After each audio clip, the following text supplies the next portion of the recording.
This is your ultimate stop for everything sports. The Golden State Media Concepts Sports Podcast. Should I say more? From the NFL, MLB, the NBA to MMA, it's all in here. The Golden State Media Concepts Sports Podcast. Listen now.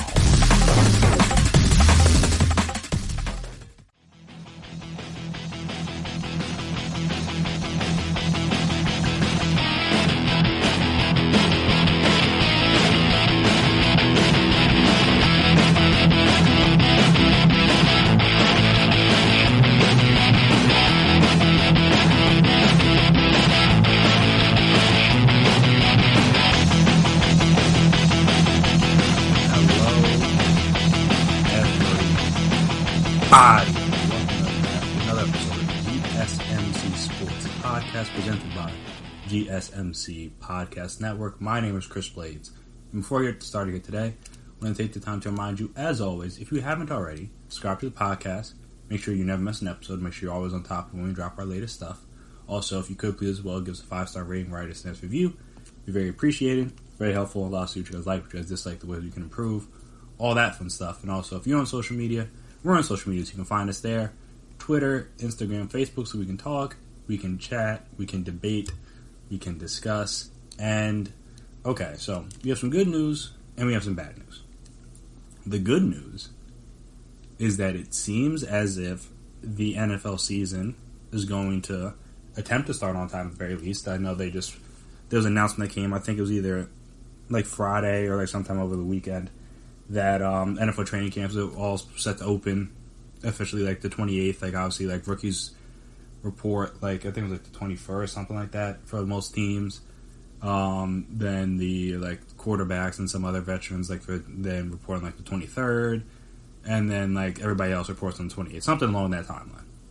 Regardless, everybody's opening up training camp on time supposedly.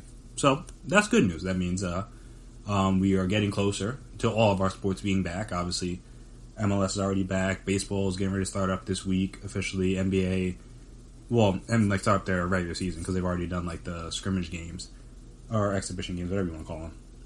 And then NBA, I imagine they're gonna have some scrimmage games this week too. I would think because their season starts up this following week. WNBA should be starting up sometime in the next 2 weeks as well. I think it was like the 24th, 25th. So actually, no, that'd be like the end of this week. So then, like I said, everything's coming back. So that's good. Like I said, this year's been kind of a mess. This from all aspects. But if you're a person that's a sports fan, then at least now it seems like you're getting back into, like, we have sports now. That's what you can watch. Again, if you don't want to focus on that, that's cool. If you, like I said, if you're more in tune with what's going on, still going on in like places like Portland, all the craziness that's going on over there, you're worried about like other social issues, or you're worried about other different things, like by all means, you have no reason, or if you have no desire to watch sports, that's again no judgment. But for the people that were willing and hoping and wanting sports to come back, like I said, it seems like everything's going smoothly with like the different bubbles and everything. More or less, again, there's been people that tested positive, but like teams haven't had to like jump out, at least recently. Again, some teams have to do that before in other sports, not the NBA and not in the MLB, but like no one's like testing that positive, like no one's testing positive that much, or if they are, they're away from the team, so like we haven't had any issues there, so everything's going to start up, it seems like. But the bad news is that when it comes to the NFL, they did not properly plan for their return, and I, for one, am not at all shocked. I mean, as I've said, I always knew that the NFL's plan, whatever their plan was going to be for this season, was going to be a mess. Like I said, they're already just trying to do a normal season as if nothing's happening. They're not even, like I said, baseball's doing a similar thing, but at least their season's a little bit shorter. Not a little bit, a lot shorter, obviously. You're only playing teams when you're saying like geographic area, like they're trying to like mitigate the risk as much as they can. The NFL is just like, look, we're gonna go out there and we're gonna give it a try, and we're gonna hope it goes out okay.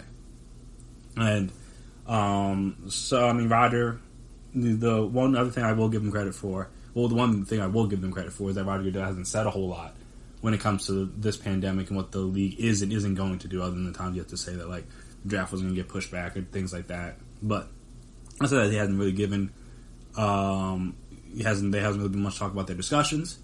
There hasn't really been much talk about their plan, which, in my opinion, is good, only from the aspect of it can't be slandered that way. And again, if the plan was going to be bad, and you always knew the plan was going to be bad, then just, like, don't let us know the plan beforehand. Because I think that was a part of the NBA's problem, is that, like, they had plans, and some of them were smart, some of them people didn't really like, but because they all got out so far in advance, not I won't say so far in advance, but because they all got out in advance, and allowed the public to criticize. Now they got to go back, they got to change things, they got to adjust things. And like I said, the NFL, everybody, they just don't care. They're like, look, this is what we're going to do. Whatever we decide to do, that's what we're doing. We don't really care. And like I said, I respect that steadfastness to just be like, look, we're going to do whatever we want to do. You guys just got to deal with it. And like I said, the NBA was trying to do everything right, which they should, obviously, but because they're trying to, like, appease everyone, it's not possible. You're playing sports in a pandemic in a country that, again, the cases are continuing to there's thousands and thousands of cases that pile in every day. You know what I'm saying? It's hard to justify playing sports right now. But because, like I said, they were trying to do everything right, then that caused them to get caught up in the fray of just public opinion, just being like, this doesn't make any sense, or that doesn't make any sense, or this plan's stupid, or that plan's stupid, things like that. And so the NFL was just like, you gonna get our plan when you get our plan. It's gonna be bad, but this is what we got. And with that being said, you saw a lot of players. This was on Sunday morning, Sunday afternoon, depending. But you saw a lot of players out there tweeting about how the NFL's plan is a complete mess. There was the hashtag We Want to Play, which is basically the players' way of stating, just because they were doing like the whole, I guess getting out in front of it, kind of like so you don't have an MLB players versus the owner situation where it's like they're fighting against each other, and it's like it seems as if like, oh, the players are just being selfish, oh, they don't want to take less money, they don't want to do this, they don't want to do that, when in reality, well, I don't know in reality, because again, I wasn't there, but allegedly, I should say, it seemed as if the owners were the ones that were negotiating, and I guess the league, to a degree, were the ones that are negotiating in bad faith, and we're trying to gyp the players, they're trying to short the players on some money that they had already agreed upon. Well, like I said, basically the plan they're implementing is the one they agreed to back in like March, which they could have just like done that the whole time, and then like everyone just would have understood. But because they're trying to go back and forth, do the other things, and again, the players were trying to compromise a little bit, but then like once they did compromise, and the owners wanted more, and it was a whole mess. So again, the NFL players are trying to get out ahead of that and be like, look, we want to play. Point blank period. We want to play. But the league has to do something too. So it was a lot of tweets. I know there was about over 80, 100, just like, players, every team. You had guys like I said, you had guys like Odell tweeting. You had Drew Brees, he tweets stuff out. Aaron Donald. I think Mahomes put something out there. J.J. Watt put something out there. Like I'm saying, like, and that's just the names off the top of my head. Like Carson Wentz. Like you go down the list, and there were like players tweeting about this. So I'll just read a couple of them for you. So Drew Brees says that, well, this is, I don't necessarily agree with everything he said, but he was like, we need football, we need sports, we need hope. The NFL's unwillingness to follow the recommendations of their own medical experts will prevent that. If the NFL doesn't do their part to keep players healthy, there is no football in 2020. It's that simple. Get it done. What's it called? Todd Gurley, he was another one that put out a tweet, and he said, you want football this year? ? Us players need to remain healthy in order to make that happen. The NFL needs to do their part in order to bring football back safely in 2020.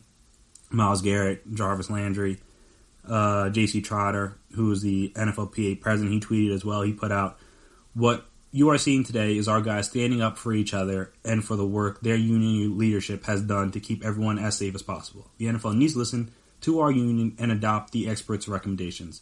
# we want to play. So it is clear, at least from the respect that we are being given, or just the side of the story that we're being given, that the NFL is not following the recommendations. And I don't know what that means. I don't know if that's talking about when it comes to training camp. I don't know what it talks about when it comes to the season. travel, different things like that.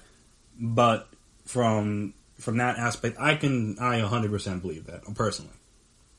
Because there is no way to play a sport like football socially distant with, again, the amount of people that you have on the field at the same time, the amount of people you have on just the team, and the amount of staff and things like that you're going to need at one time. And also, again, with all the travel. Because it's not like you're not doing the bubble. That's as Dr. Fauci suggested, which, again, was never going to happen with football. There's not one place that has enough fields. Though, if you were going to plan on doing this 4 months ago, you could have been put in something in place, started building something, doing things like that, but they didn't.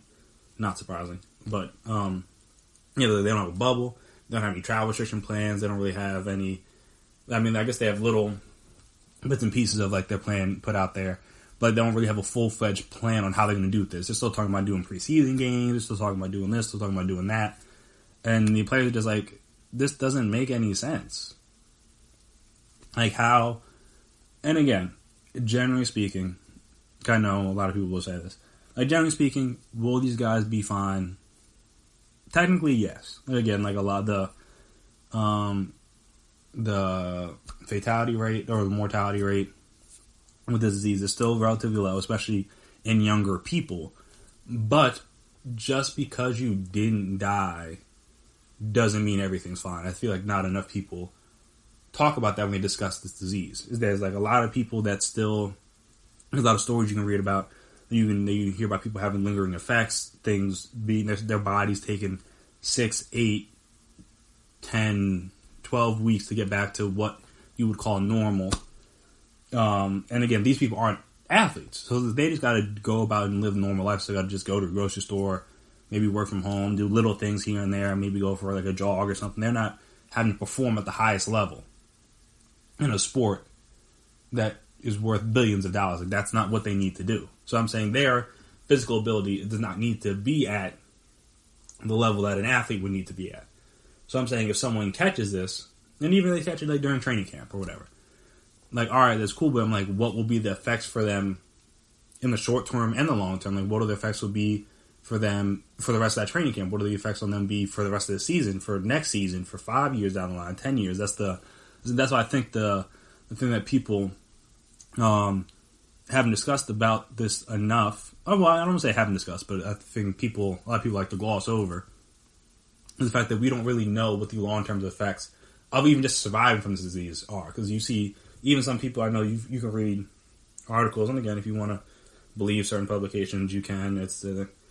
I definitely won't debate anybody that says that the media can spin things and twist things into whatever narrative they want. I definitely can understand that to a certain degree. But generally speaking, when you're getting personal accounts, and that's what I feel like, that's why I don't want to say I trust a little bit more, but I understand a little bit more, is when you see these long threads on Twitter of people saying what's wrong with their lungs or what's wrong with their different bodily organs, just from having, even if they didn't have it that bad, there's still issues that they have. And again, these people don't have to go out there and do a sport. If your lung capacity is compromised for the rest of your life, even if you didn't have it that bad, in just normal life, that's going to be tough. But then if you're a professional athlete, that might be the end of your career. That's what we're talking about here. So I think that's why there needs to be proper protocols and proper things in place in order for this to be done as safely as possible. And it seems like at this point, again, we don't know what it'll be like later this week, but at this point, from the player side, they feel like the league is not doing enough to make sure the players are safe. And I think they're realizing now, and I guess because they already kind of did the whole new CBA thing, and I think that kind of raised some flags too in terms of players really understanding the type of leverage they have. But I think now they fully are all on board, and I guess they're seeing it with other sports leagues and just other things that are happening or in the country at the moment. They realize that the people control or can control what goes on. Again, the people with the money, and especially in this country, really control what goes on. But when you're talking about sports, the players are it. If the players are we're not playing, then there is no football. And I think that's what I'm saying. They realize that. So they're if we don't feel safe going back out there, and it's not just even about them, and I think that's another thing. I think DeForest Buckner tweeted this out. Because again, they play football. So there's an inherent risk of being on the field just in general, every day, let alone, again, the Rona stuff. But just being out there and playing football in and of itself is already very dangerous. But now this is just something that couldn't just hurt them. Again, if you have, it could still hurt your family if you have like advanced forms of like CTE and different things like that, major bodily injuries, things like that. But I'm saying this isn't like a disease you can pass on. Like it's like when you're playing football, if you decide to do that, the injuries that you experience only affect you. I mean, only affect your body, I should say. They don't just affect you, but they affect your body. And this, you can have it, not know you have it, and pass it on to someone. And your body might be relatively fine. But on the next person's body, they're like your partner or your kids or your parents or aunts, uncles, neighbors, just people you meet in like a grocery store, at a restaurant or something. Their body might not handle it the same way, and then now you put them at danger. And I feel like that's I think that was I don't have the tweet on me right now, but that was like the divorce partner's point, is that this is now about more than just me and the risk to me. It's now if I'm at risk, then that means a bunch of people around me are at risk, not just even in my own immediate family, but it's in my own community. And like I said, that's not what you want. That's not you want to try to quell this as much as you can. Like I said, they're trying to play through a pandemic, so that's already a bad sign. But if you're going to try to play, like I said, I have my issues about the bubble that the NBA is doing, but at least that makes more sense than just playing as if nothing's wrong. And again, they're going to have whatever protocols they have, but again, you have people traveling all over there, you getting on planes, flying to different cities, flying to different towns, especially when you're talking about, I think it was somebody was saying like 10 of their teams or something along those. Yeah. Again, you got what? Two teams in Cali, which is the things are getting crazy in there. You got 2 teams in Texas. You got 3 teams in Florida. So that's at least 7 teams right there that are already in major corona hotspots getting ready to start next week. And again, who knows what these hotspots will look like in 2 weeks. But you're sending them back there in a training camp in those areas where the cases and stuff are getting out of hand now. And I didn't even mention a place like Nevada. That doesn't even, not Nevada, Arizona. Because Arizona's a bad one too. You got the Cardinals there. I don't know how bad Nevada is, but that's, not that far. You got the Raiders there. And I said, there's a lot of places where you're sending teams back in the middle of a pandemic to a hot spot. Like, that doesn't make any sense. Georgia, like I said, they may not be as bad, but they're still, their cases are still increasing. You got to send the Falcons back in there. So I'm saying, if you're going to do it, you got to be smart about it. And it doesn't sound like, at least from the player's perspective, the league has been smart about it to this point. Now, I don't think give them the benefit of the doubt. Again, I don't think their plan's going to be that good. But we'll see what they do. And whenever we find out what the details about it, we'll talk about it. But like I said, shout out to the players for being willing to stand up and voice and put their voices out there behind something that they believe in. And their own safety. Because, again, at the end of the day, the owners will be, the owners are up in a box. They might be traveling with the team, but maybe they won't. Like they're separate from the team. They're not on the practice field. They're not in the locker rooms. They're not, unless they want to be. But again, you're probably not going to be down there in the middle of a pandemic. But they're separate. Like the players and the coaches and the training staff and people like that. They're the ones that are really going to be at risk here. And then, like I said, they're the ones that got to put out the good product. The product's bad. No one's going to ask to fire the owner. You're going to fire the coach. You're going to fire the GM. You're going to trade players, cut players. None of that's going to happen to the owner. So I'm saying it makes sense for the players to be like, look, if we're going to be out here risking our life more than we already do, at least be willing to protect us a little bit. It doesn't sound like the NFL is doing that to this point, but we shall see what comes of that. And if, like I said, they get things under control from that perspective. And speaking of playing or not playing, it sounds like the Blue Jays will have to find a new home. Because playing in Toronto, not really going to work. So we'll discuss that, where they'll end up playing and all that stuff, and how I think it'll work and what kind of ramifications it'll have on the rest of the teams they have to play this season right after the break. So stay right there.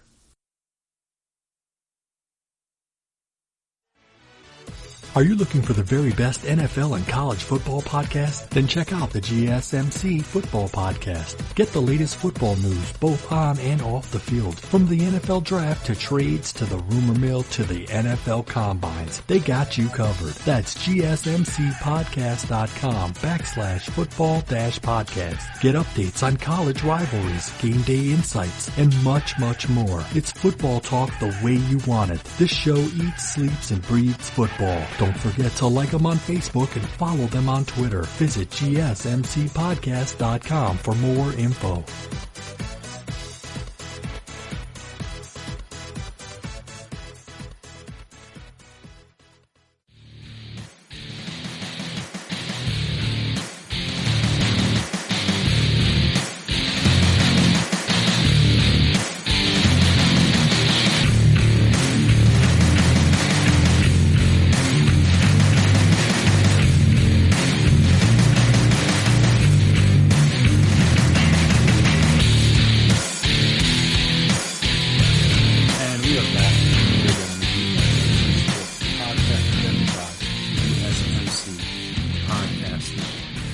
Toronto Blue Jays will be barred from playing games in Toronto in this upcoming shortened, abbreviated MLB season for 2020. The Blue Jays, this is reported by the AP, but Associated Press. But it's anywhere, so you can just Google Blue Jays and you can find the whole article, or multiple articles about it. So the Blue Jays won't play their home games in Toronto this year because Canada's government doesn't think it's safe for players to travel back and forth from the United States, one of the countries hit hardest by the coronavirus pandemic. Hit hardest is an interesting way to put it because a lot of it is our own doing. But hey, there is that. Immigration Minister Marco Mendicino said Saturday that the federal government had denied the Blue Jays' request to play at Rogers Center, confirming what an official familiar with the matter had told the Associated Press ahead of the announcement. The Blue Jays were informed via phone call. The team's alternate sites for home games include a training facility in Dundon, Florida, which is among the states that are virus hotspots, as well as Salem Field in Buffalo, New York, which is home to Toronto's AAA affiliate and just across the Niagara River from Canada. The Blue Jays are scheduled to start the season July 24th at Tampa Bay. Their home opener was set for 5 days later against Washington. Mendicino told AP frequent travel to the United States, where COVID-19 cases are surging, was the biggest issue. There were serious risks if we proceeded with the regular season proposal of the MLB and the Blue Jays, and therefore we concluded it was not in the national interest, Mendicino said. Which, again, in my opinion, completely fair. Because, we kind of have it under control here in America. The team had been given clearance by city and provincial,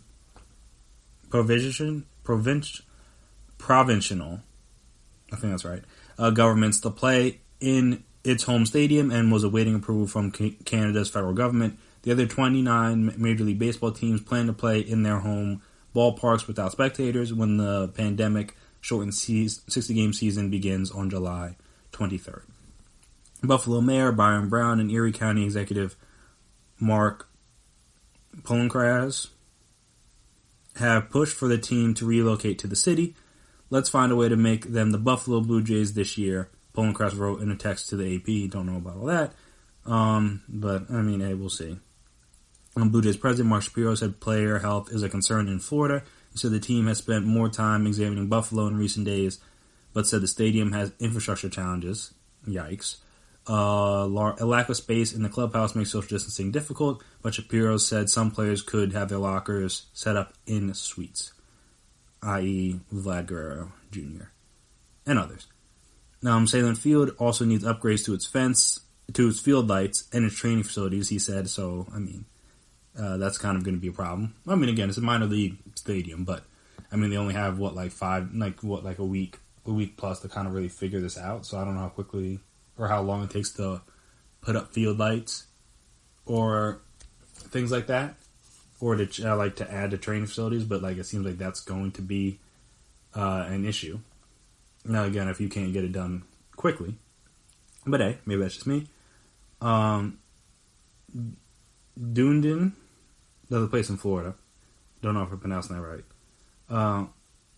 is the only one that is 100% seamless right now and ready to go. That, from a player health standpoint, has some challenges. Shapiro said Buffalo is certainly one that we've spent an increasing amount of time on in the past few weeks. That is not done. There are some infrastructure issues and player facility challenges to get up to the major league standards, and then we have other alternatives that are real that we continue to work through that may be better for us. He declined to say what other sites they are considering. So that they would look to improve batting cages, weight rooms, and training rooms in Buffalo if it is picked. And he also said that Buffalo is the place they spent the most time on in the last 10 days. So yeah, like I said, you can read the whole article on the Associated Press if you so choose. But yeah, in my opinion, that makes total sense. And one reason why it makes total sense is that Buster only tweeted out, this was on Saturday, tweeted out regarding Canada's decision to not allow the Blue Jays and other MLB teams to play in Toronto. Canada, a country of 38 million, has not had a day of 1,000 new cases since May 25th, and about 300 a day over the last month. The United States has had 70,000 documented cases in the last day. So, and again, Canada and the United States are much different. Obviously, the population vastly different. The space, like again, it's not as densely populated.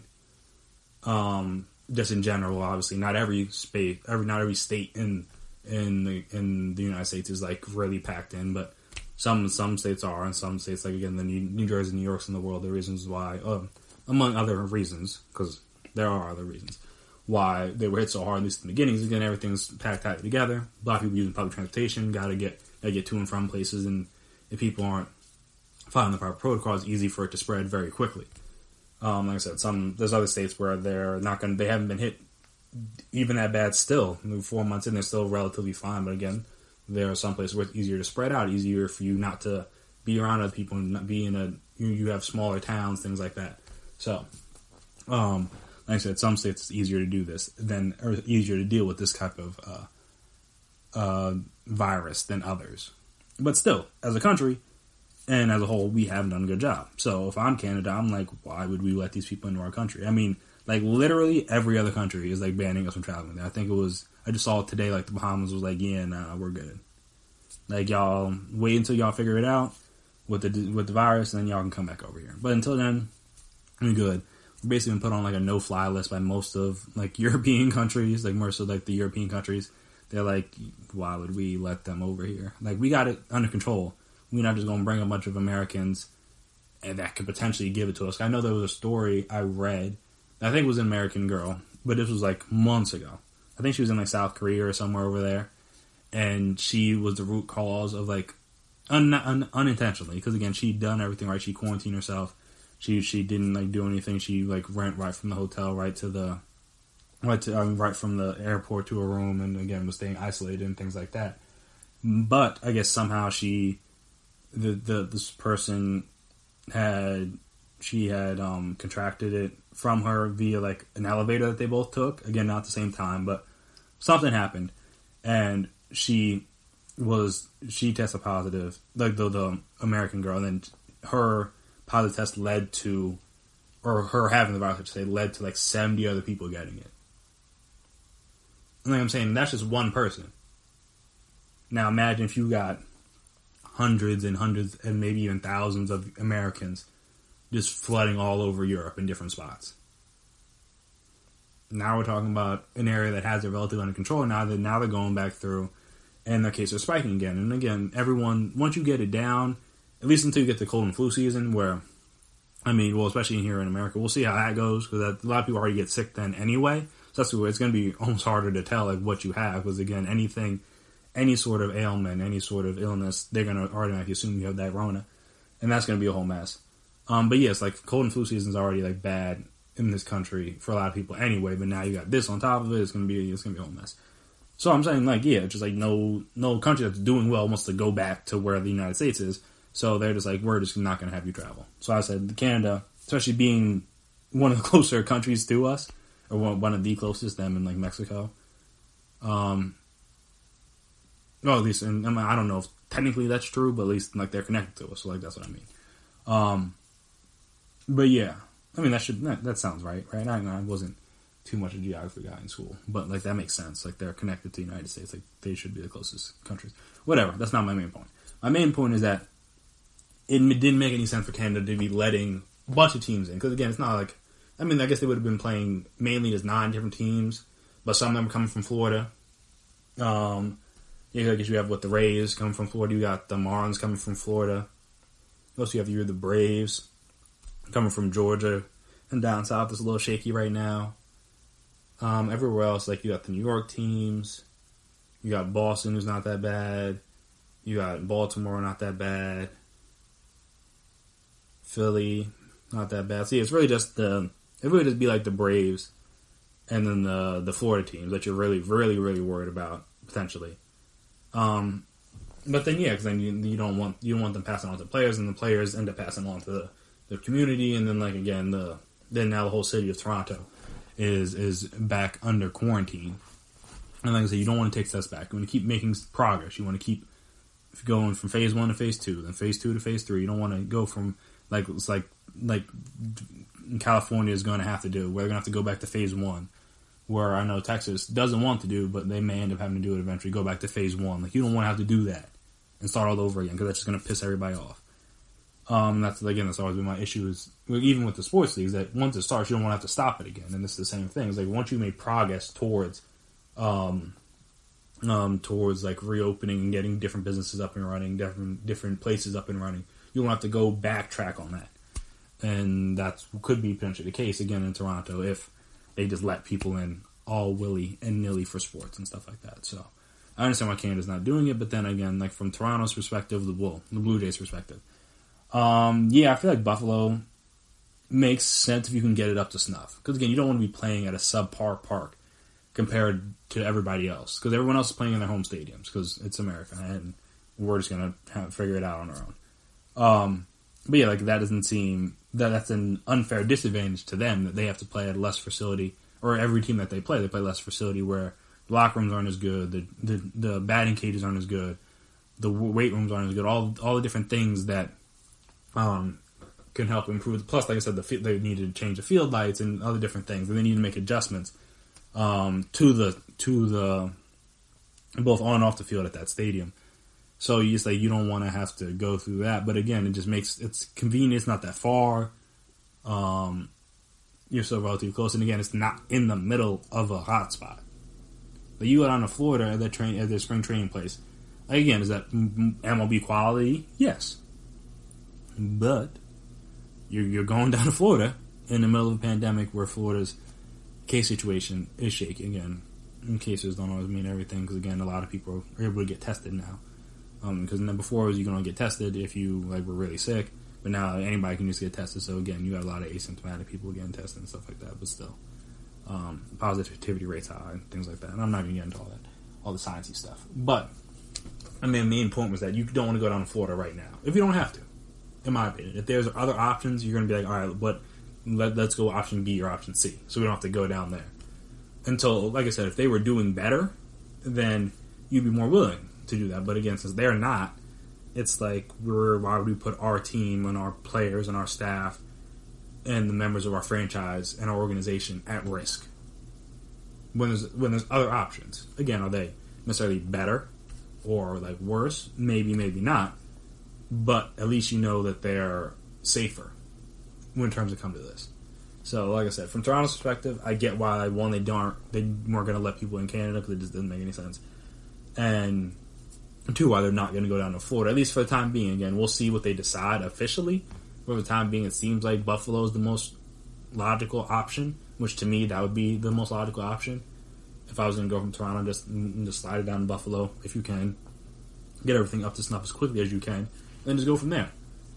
Like I said, going down to Florida right now seems like very strange to do. And it's not like you're asking to get the Rona.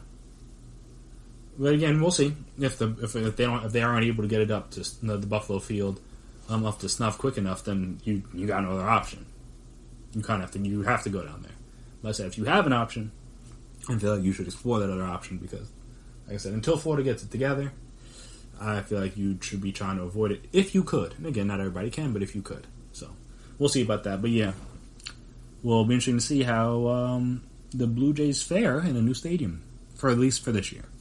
Hopefully, things will be back to normal next year. You won't have to worry about that. But for this year, no Rogers Center, which is unfortunate, but like I said, it's something I kind of figured that was going to have to happen anyway, because why would they let people in Canada?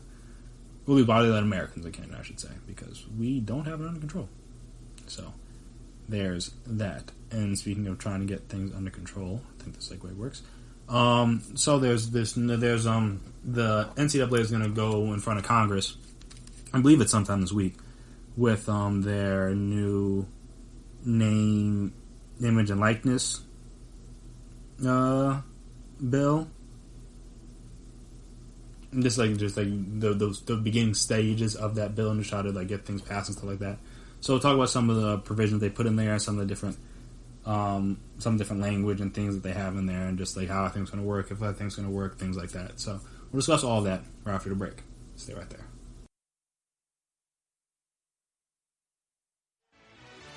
Check out the show that's built on the MMA. From the UFC to extreme cage fighting, they got the fights covered. Check out the GSMC MMA podcast. Get the latest news on past or upcoming fights. Join us as we talk to and about some of the biggest names in the MMA, past, present, and future. When it's the fight game, there's just one show to check out. GSMCpodcast.com/MMA-podcast. Don't forget to like them on Facebook and follow them on Twitter. Visit GSMCpodcast.com for more info.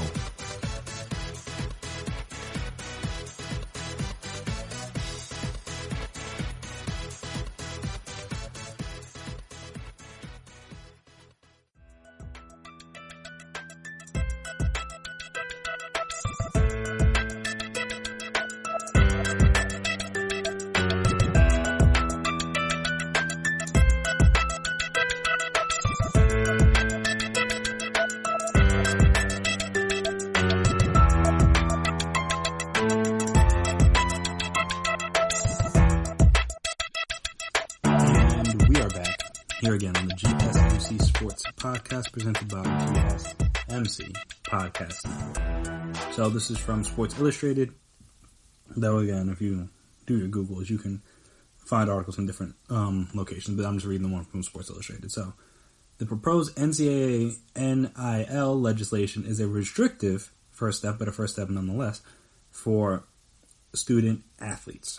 So the NCAA's Power 5 conferences proposed legislation governing name, image, and likeness, NIL, is, as many expected, filled with restrictions. According to the summary of the Power 5's draft, athletes cannot sign endorsement deals until they complete their first semester of college, can be barred from entering into certain NIL ventures, and must make public NIL contracts.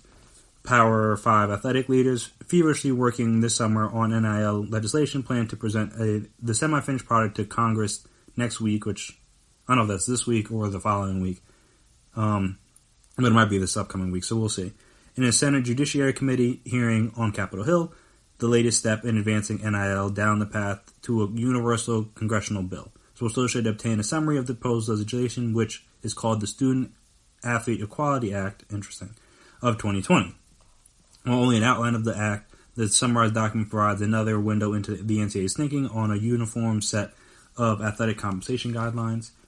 It is not without a bevy, of restrictions. The most notable of which are the aforementioned trio of policies.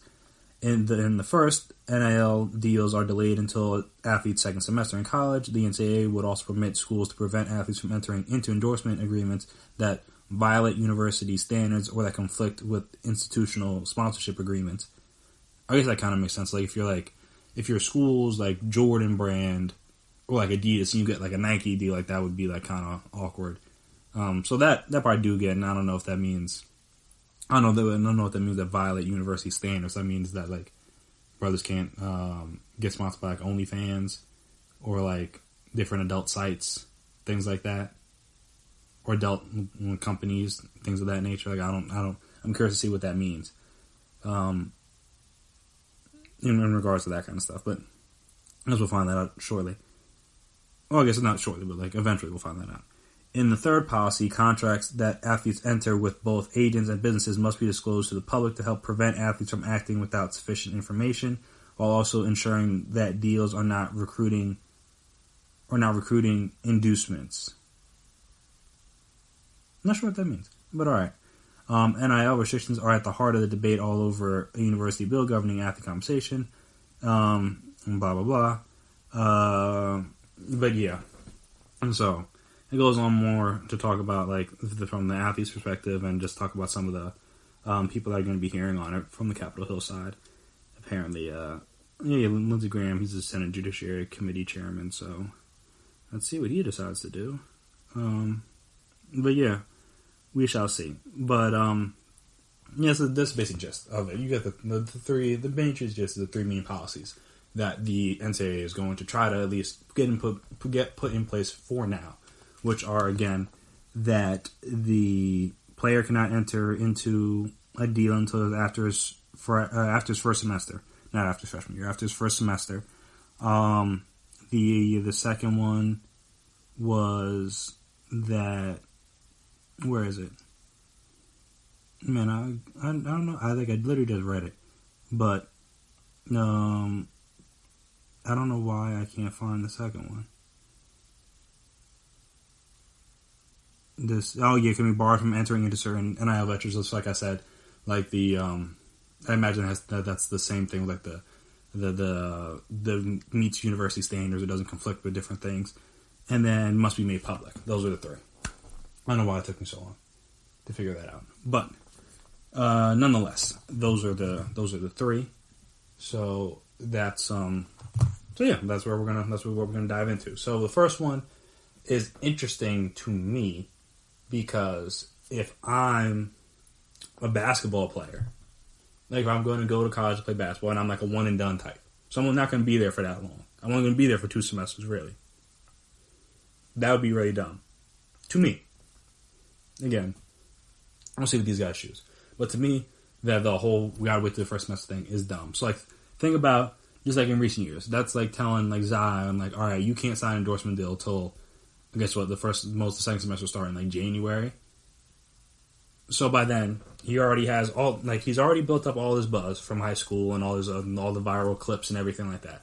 So everyone already knows who he is. All these companies are trying to get at him. Again, there was a story out there that he might have got some money on the side, which again is nothing new.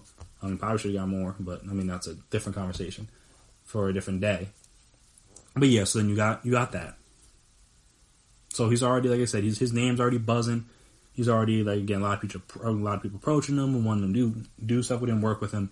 And the whole first semester where he would have the most free time, you would think, because again, it's not like basketball season doesn't start at the end of the beginning of the second semester. At least in terms of like the official games and things like that. That'd be the time he could do commercials if they need him to do commercials, or like set up different endorsement type of things. I don't know what all these deals would entail for them, or what they would need to do, or to go talk with any sponsors or do any sort of sponsor meetups or like different things like that. Like, I don't know, whatever he would need to do. Again, you would think that while he's playing sports in the spring, that'll be, well, I guess in the winter, but the spring semester would be much harder because again, like once the season's done, then he's going right into the draft preparation. So you think the best time to do stuff for him would be that first semester. But now I'm saying, now you basically have to decide, is like, all right, is it worth it for me to get a semester, sort of a semester worth of endorsement money, or just wait it out and go straight to, and just wait till I'm out of college and then just get all the endorsements there where I can literally sign with anybody. I don't have any sort of restrictions, don't got to meet certain guidelines, different things like that, university standards, like I said, whatever that means. I don't got to worry about that. I don't have to make it public if I don't want to. I can just set my deals and get them signed or whatever. Or do I just bypass all that and just go straight to G League? Again, the whole reasoning behind this was so that players could make money for themselves, again, off their name, image, and likeness. But I'm saying if they're in the G League and that little G League pathway team that I know another guy I think it was from the 2021 class, he was classified up, and I guess he's joining the G League now. Yeah, I don't know how that's possible to be classified now. But again, since the school year might be shot, I understand why he would. He's like, hey, look, I'm just going to just go to play in the G League. Like, there's no point in me wasting a year in high school if there's not even going to be a high school season, potentially. Again, we don't know how it's going to look, but there's at least a decent chance that high school sports might not happen this year, at least the fall sports, definitely, but I think they already canceled or something. I think they might have canceled Texas football, which is how you know it's serious, because, again, Texas might not care about anything more, especially at the high school level, than football. So just like, why would I even risking going through that and just wasting a year, technically? So then just you classify as going to the G League team. So, you know what I'm saying, just like, why would I not just do that? If the whole point of this of this bill is for players to be able to make money for themselves, and you're basically saying that this players like Zion or like RJ Barrett or like I'm trying to think who else was like a really hyped freshman, like coming in that was really hyped. Or just like even like these any of these. Well, I don't know because the season might. But like, so say this year, like a James Wiseman or like Anthony Edwards, guys like that. Like they couldn't do anything that first semester, and they basically just have the second semester to make whatever money they're going to make. But then they're about to go to pro anyway. So like, what does it matter? Like it just seems kind of odd that you couldn't just come right in, even if you're like, all right, say even if you're a football player and you're going to be there for a good amount of time. But say you're like Trevor Lawrence, who was like this big time prospect, basically from the time he was in like he was like a freshman, maybe even before that, I don't know. But just like he was like I've been hearing about this guy, this quarterback prospect for like years before he got to Clemson. Like, why should he not be allowed to take advantage of that quote unquote stardom, especially now in the age of social media, where a lot of these guys will be able to build up their profiles before they even step foot on a college campus. Like they won't need the college campus to raise their profile. They may need them to raise their game, to improve their game so it's more suitable for the professional ranks. But like in terms of their notoriety and their profile and their following, like they're already going to have all that by the time they get there. Like Mikey Williams, like if he decides to go to like an HBCU or goes to G League, does whatever. Like, if you follow basketball, especially high school basketball, you're going to know who he is. Now, again, he'll be able to become bigger out of college, potentially. But it's like, they won't, like, he doesn't need them to grow his name. His name's already going to be out there.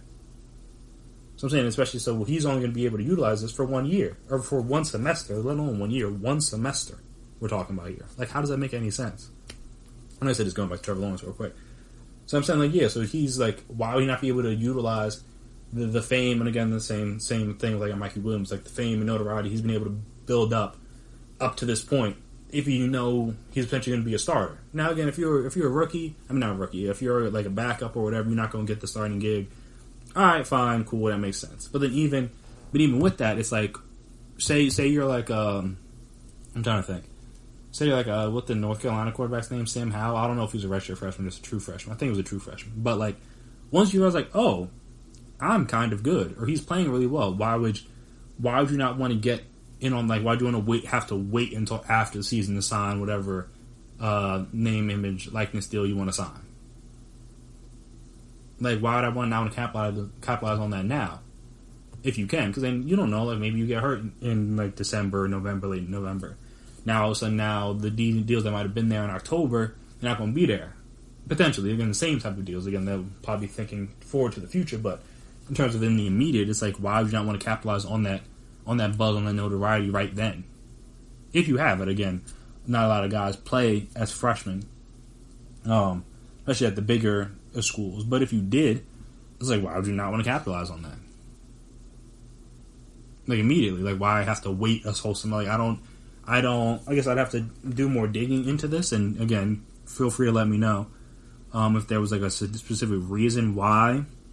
And they're saying that you have to wait that semester, but like as for what I've seen, it doesn't seem like there's any real reason from a player's perspective, like why, like what's good about them waiting a semester to see that, to see what, like if they like the school, like again, they could just transfer. That doesn't affect anything. That's not gonna affect their deal, I don't think. So I don't get the benefit from a player's perspective. Like, what does this do for them to tell them to wait a semester? make sure they get acclimated to the college lifestyle. Like what? Like again, some of these basketball players, which again, football and basketball are the two main sports that we're doing this for, because those are the big money sports, at least in college, or the main big money sports in college. The basketball players, the one and dones, are going to be there for 2 semesters total. Like that doesn't make any sense that you're already limiting the amount of money they can make in their time in college. Like you're already saying, you already spent all this time limiting it, and then now you're saying that, all right, we're going to limit it even more to say you can only get it in 1 semester. Like that doesn't make any sense to me, personally. But again, we'll see what gets passed and what doesn't get passed, and we'll see how the players feel about this. But from my perspective, is like that doesn't make a whole ton of sense.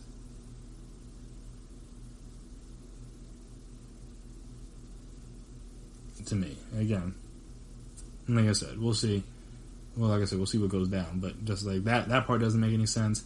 The university standards, like again, I understand because like this, at the end of the day, so college students still represent the university. You can't just have them be endorsed or supported by anybody, especially again if they go against the core values of your institution and blah blah blah. So I get that, but also like the other thing with the making it public, I don't know, like that seems like kind of weird. Like I don't know why the public needs to know the fine details of the deals. I guess it's good to know in case the players are getting exploited and stuff like that. But like, still, I feel like that's like a necessary step. But hey, we'll see. But again, this is not the official one. This is the one they're going to present to Congress. But like, this isn't like the final one that's about to get passed. Like that. This is just them like, hey, we're going to hear this thing. I guess we're kind of going to get some feedback on it or whatever, and go from there. So we'll see what happens once they meet with Congress. But as of right now, that's the plan. Those are the provisions, and we shall see how it goes. And speaking of provisions, as we discussed already, the NIL, the National League and the MLB is going to have a DH this year. So I figured I would look into some of the NL teams that I think are more suited, or I should say best suited, to add a DH to their lineup. Whether it means they have a plethora of options, it means they just have a really good option, whatever. I feel like there was a couple teams I wanted to talk about that really could utilize this DH in the NL better than all the other teams in the league. Well, in the National League, because the AL already has it. So we'll talk about all that right after a break. So stay right there.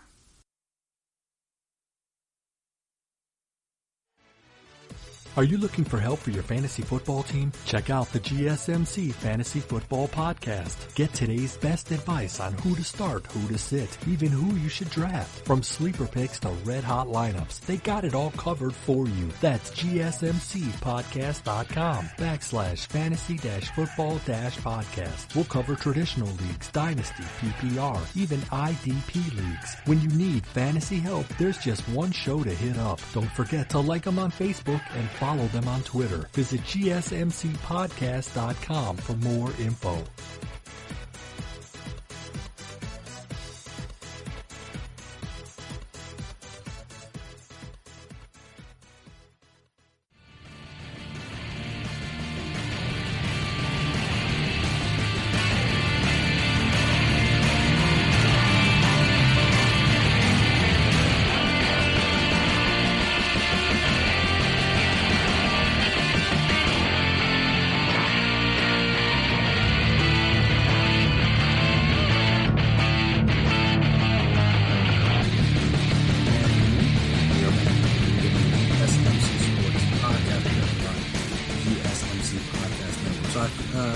MLB.com put out an article about this a little while ago about how they thought every team in the NL stacked up the DH position. So I'm not going to go in necessarily the order that they went in terms of their ranking, but I'll touch on a few of the teams. And the first team that I think, obviously, everybody's going to say that's going to be well equipped for the DH position is the Dodgers.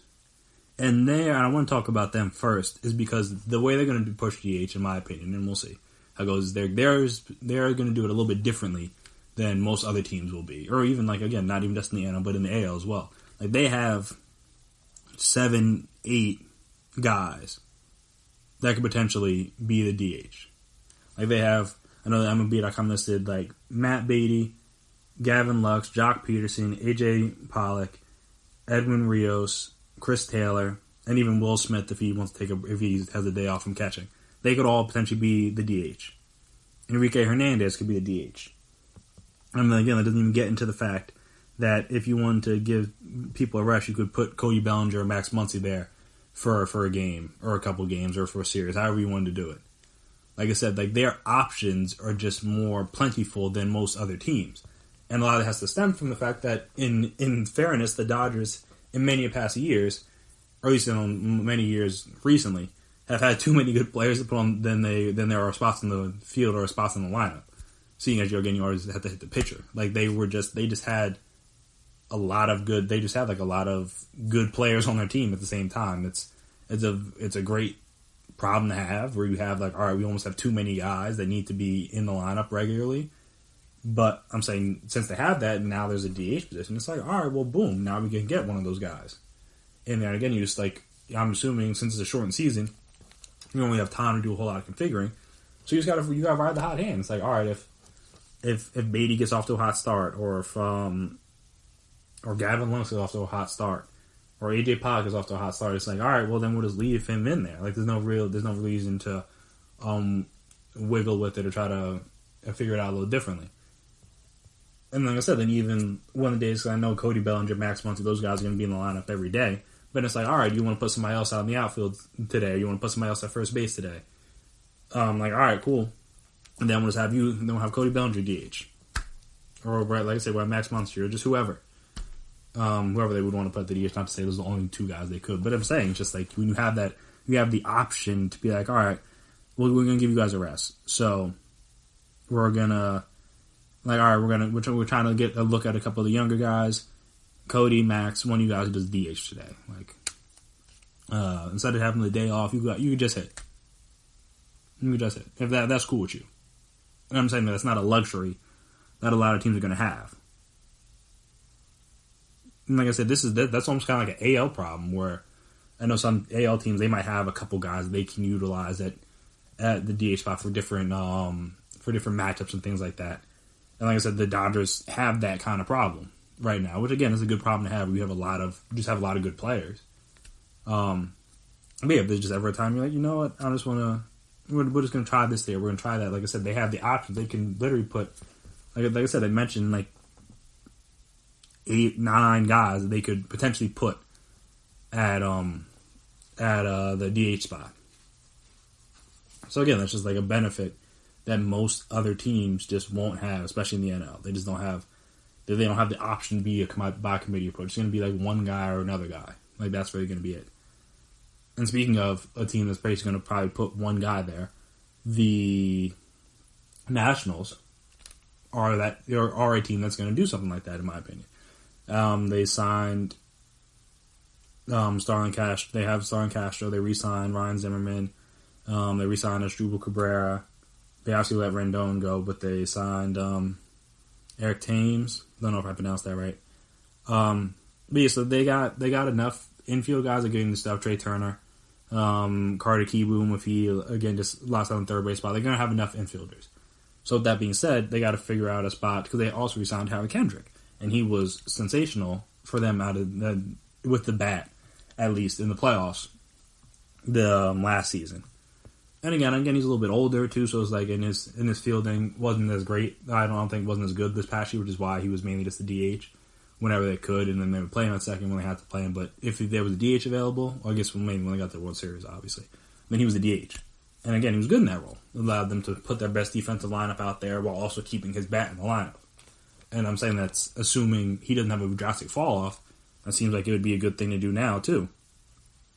Because like I said, he hit for the whole year. He hit over like almost 350. Had 17 home runs, 23 doubles, and over 370 plate appearances. Had almost a 400 OPS, a 572 slugging. So it's like, yeah, it just seems like a shortened season and DH spot would be a perfect fit for an older guy, I should say.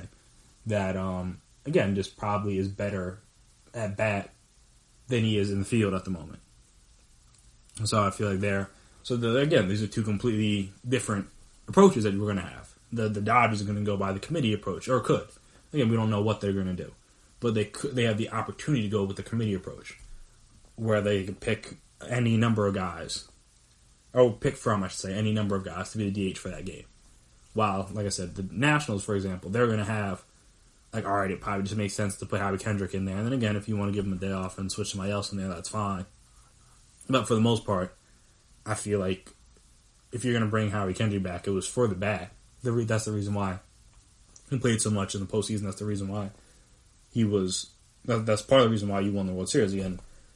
Rendon was good, obviously. Soto was great, and then the pitching was very good. But again, I don't know if you take Howie Kendrick out of that lineup, especially his bat, in some of those key moments. I don't know if they win that World Series. Again, you can say that about a couple of different guys in the lineup, but I feel like they needed somebody outside of Rendon and outside of Soto to come up with those big hits and clutch moments, and that's exactly what Howie Kendrick continued to do throughout the postseason, from, again, what I can remember. But yeah, no, like some of the biggest hits, he's the one that had them. No, he had the big home run, I thought it was against the Dodgers. He had the go-ahead home run against the Astros in the Game 7, if I remember correctly. I think the Dodgers one, that was a grand slam, if I remember. Again, correct me if I'm wrong. But yeah, so I'm just saying, again, two different approaches, but both could be effective. Another team I wanted to touch on was the Mets, because in theory, they're another team that should be best equipped to handle a DH role in their lineup, because they have a guy in, well, I guess the importance of the DH, or who is the DH, will kind of depend on how healthy Cespedes is, because again, he's going to be back, he's going to be playing, and if he is back and healthy, he's going to be out in the outfield. Again, the thought process is you could potentially have him be the DH, but at the same time, it's like, all right, if he's good, he's going to be the left fielder. You would think, at least. Again, don't know what the Mets are going to do. I'm not privy to that kind of information. But in theory, that's what you would think, is that if he's healthy and good enough to be out there in the outfield, he has a good arm, or at least had a good arm, assuming it's still good. He's going to be out there in left field. Or out there in the outfield somewhere. I don't know if they want to put him right some days, whatever they want to do. He'll be out in left field. And so with that, then that frees up the DH spot for Dom Smith, or even J.D. Davis if they don't want to play, if they're not going to play him in the field, because I mean J.D. Davis hit pretty well last year, and then Dom Smith is a guy who, if not for Pete Alonso, would maybe be the everyday first baseman for them, and they try to find different places and different ways to fit him into their lineup. But again, because of the emergence of Pete Alonso, it's kind of hard to do that. But again, he's a guy, he's 25 now, or I guess we'll just turn 25 like last month. He hit the ball pretty well last year in like limited plate appearances. Only had he had under 200 plate appearances, only 177 at bats. But he had in that time he had 10 RBIs, 11 home runs, 25 runs batted in. Hit like about 280 or 355 on base percentage and over 500 slugging. So again, he's a good hitter. And again, like I'm talking about, that was limited at bats. And some of that I think was injury too, if I remember correctly. He only played in 89 games. But yeah, it's just like if not for Pete Alonso having one of the best rookie seasons ever, he potentially could be their everyday first baseman. And then you go to J.D. Davis. He was got to play a little bit of third, a little bit of left. I guess he can play first too, but those two main spots. He played in 140 games last year. Hit 307, 22 home runs, 57 RBIs. Was kind of a surprise for them. I don't know because I know who was it? Jed Bauer. I think he was supposed to be like their big quote unquote. Obviously, Bromsick no, but like Jed Bauer was supposed to help in the infield, and he was hurt the entire year. And then J.D. Davis got to play more, and then he was good. And so I'm saying, I don't know exactly how their lineup or who's going to be playing where and what's going to be doing different things. But again, at least in theory, if Cespedes is good enough to be out there every day in the outfield somewhere, then you have the DH spot open for Dom Smith or J.D. Davis, depending on the matchup. And at least like against righties, Dom Smith should be able to DH. Then I guess maybe against lefties, it could be J.D. Davis.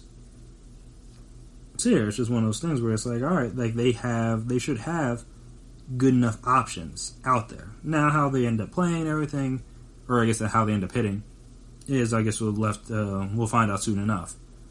But again, at least in theory, they have the pieces in place to be a good team when it comes to, like, again, their DH spot. So we'll see how that goes. But yeah, I think, well, maybe, honestly, do I want to touch on one more? Let me see if there's any other team I'm like that passionate to discuss. But well, again, I know like I said, if you go to the MLB.com article, again, they have like the top. They have every team listed from 1 to 15. But I know the last guy I'm talking about is Ryan Braun, which is obviously the Milwaukee Brewers. But I know he's a guy's getting up there in age.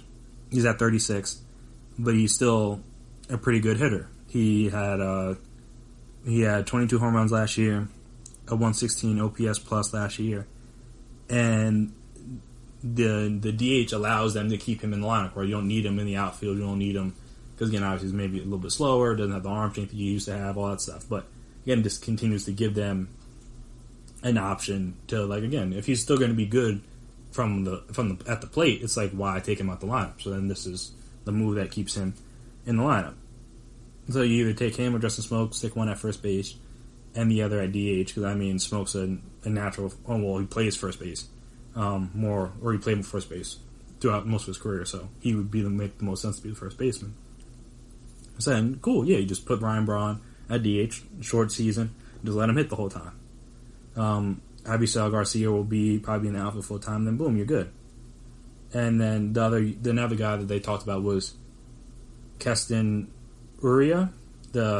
He's a younger guy, but he was like a great hitter, but he was like really bad defensively in his rookie year. So it's like, all right, if he's still not ready to be an everyday player from the fielding aspect, he could be like another sneaky option if you want to, like, again, give Ryan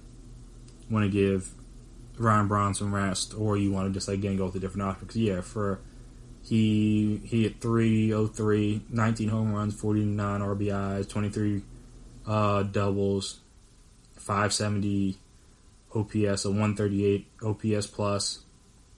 It was a very solid hitter, especially as a rookie. And he's only, 22, 23? I guess he'll be 24 in August. So yeah, just like if you wanted to give a go with a younger option, you look at a guy that's going to be on your team more long term. Uria could be, I don't know if I'm pronouncing that right, but he could be the guy. So again, like I said, they have a couple options too, but it seems like a DH at this point in his career is something, much like Howie Kendrick, something that Ryan Braun should be good at, again, if he's still seeing the ball well.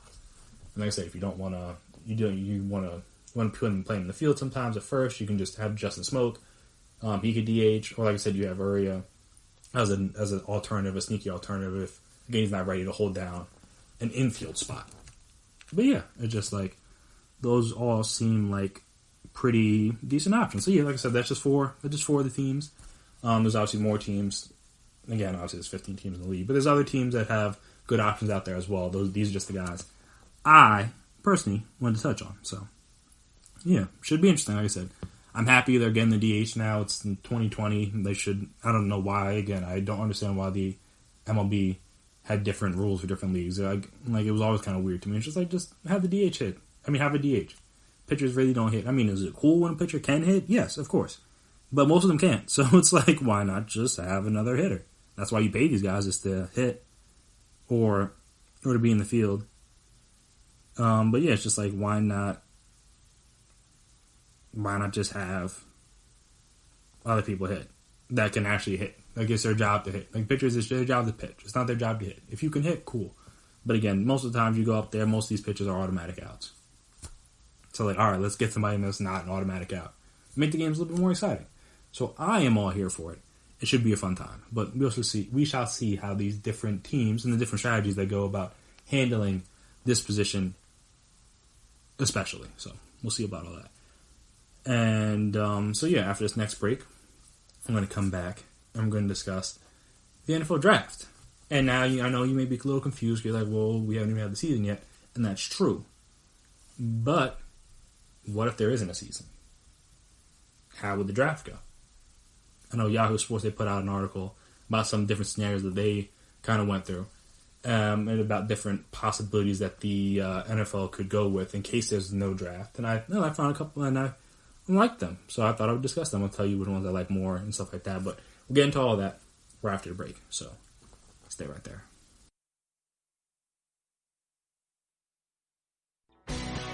Are you looking to get your college football fix? Looking to get the latest news on your favorite school's team? The GSMC College Football Podcast is your ticket to all things college football. Join us as we talk college football from the national championship, the college rivalries, the bowl game, to the Heisman Trophy. To which conference is the best? We've got you covered for the Big Ten, SEC, Big 12, the Pac-12, ACC, and everything in between. Download the GSMC College Football Podcast on iTunes, Stitcher, SoundCloud, Google Play, or anywhere you find podcasts. Just type GSMC in the search bar.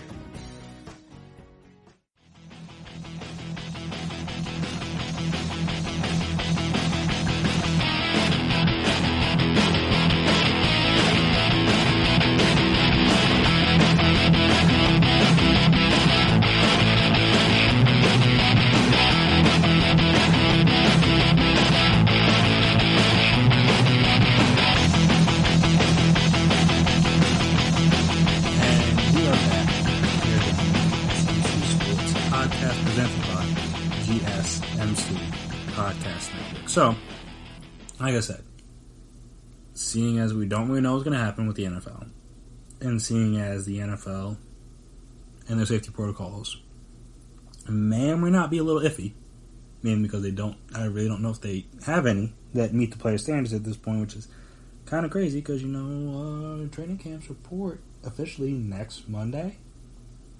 So, you should have something in place before. I think the earliest people that can report is the 21st, which is Tuesday. So bro's about to show up, and they don't got no plan. Come on, that don't make no sense. So, in the event, and again, I don't want to get into negative, because again, I think at the very least, I think the NBA bubble, I think most of these other sports might work. The NFL is really the one I'm concerned about, mainly because they have no plans to try to keep everything together. They're just look, we just going to try to fly around, be as safe as we can, and whatever happens. That's the way I feel it sounds like they're going. They're just look, we going to get this football season off. We going to lose too much money if we don't. If brothers get the Rona, we probably not going to shut down unless somebody die. So that's the kind of feeling I'm getting. Again, I'm not in these meetings, I'm not in these discussions, don't want to assume anything, but that's just, again, the fact that they don't have a plan yet and players are about to report to training camp kind of tells me they're kind of we thought we weren't going to be here. I know, I think it was My Sports Update, the Twitter account, put it out, and he was if you would have told the NFL when would you want a pandemic started, or a pandemic to shut everything down, if you want, because it seems like it might have been here before March, but again, it became I don't want to say official, but that's when everything started to get a little crazy, at least in America, was in March. So I'm saying, if you're going to pick a month for the pandemic to start, for you to be able to, for the NFL to be all right, this is the best case scenario for us, it would have been March. Again, it's after Super Bowl. We played the Super Bowl with no hiccups. Played the whole season with no hiccups. You got the whole off season. You can still do the draft virtually. You can still do training camp and everything else virtually. You can. Not training camp, but all season workouts, OTAs, mini camps, whatever. You can do all that stuff virtually, workouts. And then you can still, by June, July, August, you'll have a better understanding of the disease, better understanding of how to protect against it, seeing what other sports teams have done. You're all right, we should be able to have a good plan. And now here we are, the end of July, and as of yet, they don't really have a good plan together. And I'm just that's kind of a mess. But we're here. So again, not to try to be a Debbie Downer or whatever thing, because I know that's kind of how I have been. But just again, we got to think outside the box here. Until sports officially start back up, you got to think outside the box. So, one of the things I was thinking of, and again, this kind of, my interest was piqued by this Yahoo Sports article, and it was what happens to the 2021 draft order if the NFL season is canceled? And this one guy, Eric Edholm, he wrote an article about it, and he gave out 3 different scenarios. So we're going to run through the scenarios and see which ones we like, which ones we don't. So the first scenario is the obvious one, which is just keep the 2020 draft order for 2021. This is obviously problematic because this is in like the NFL. The NFL is in like other leagues where, as he points out, like bad teams don't always stay bad, or even good teams don't always stay good for long periods of time.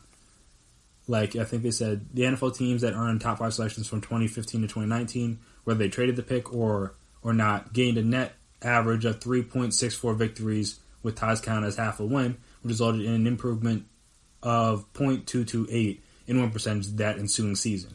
Of the 25 teams that originally held top 5 picks in that span, including those that traded their first-round selection previously, such as the Rams in the Jared Goff deal or the Texans in the Deshaun Watson trade, only 3 saw their win totals decrease the following year.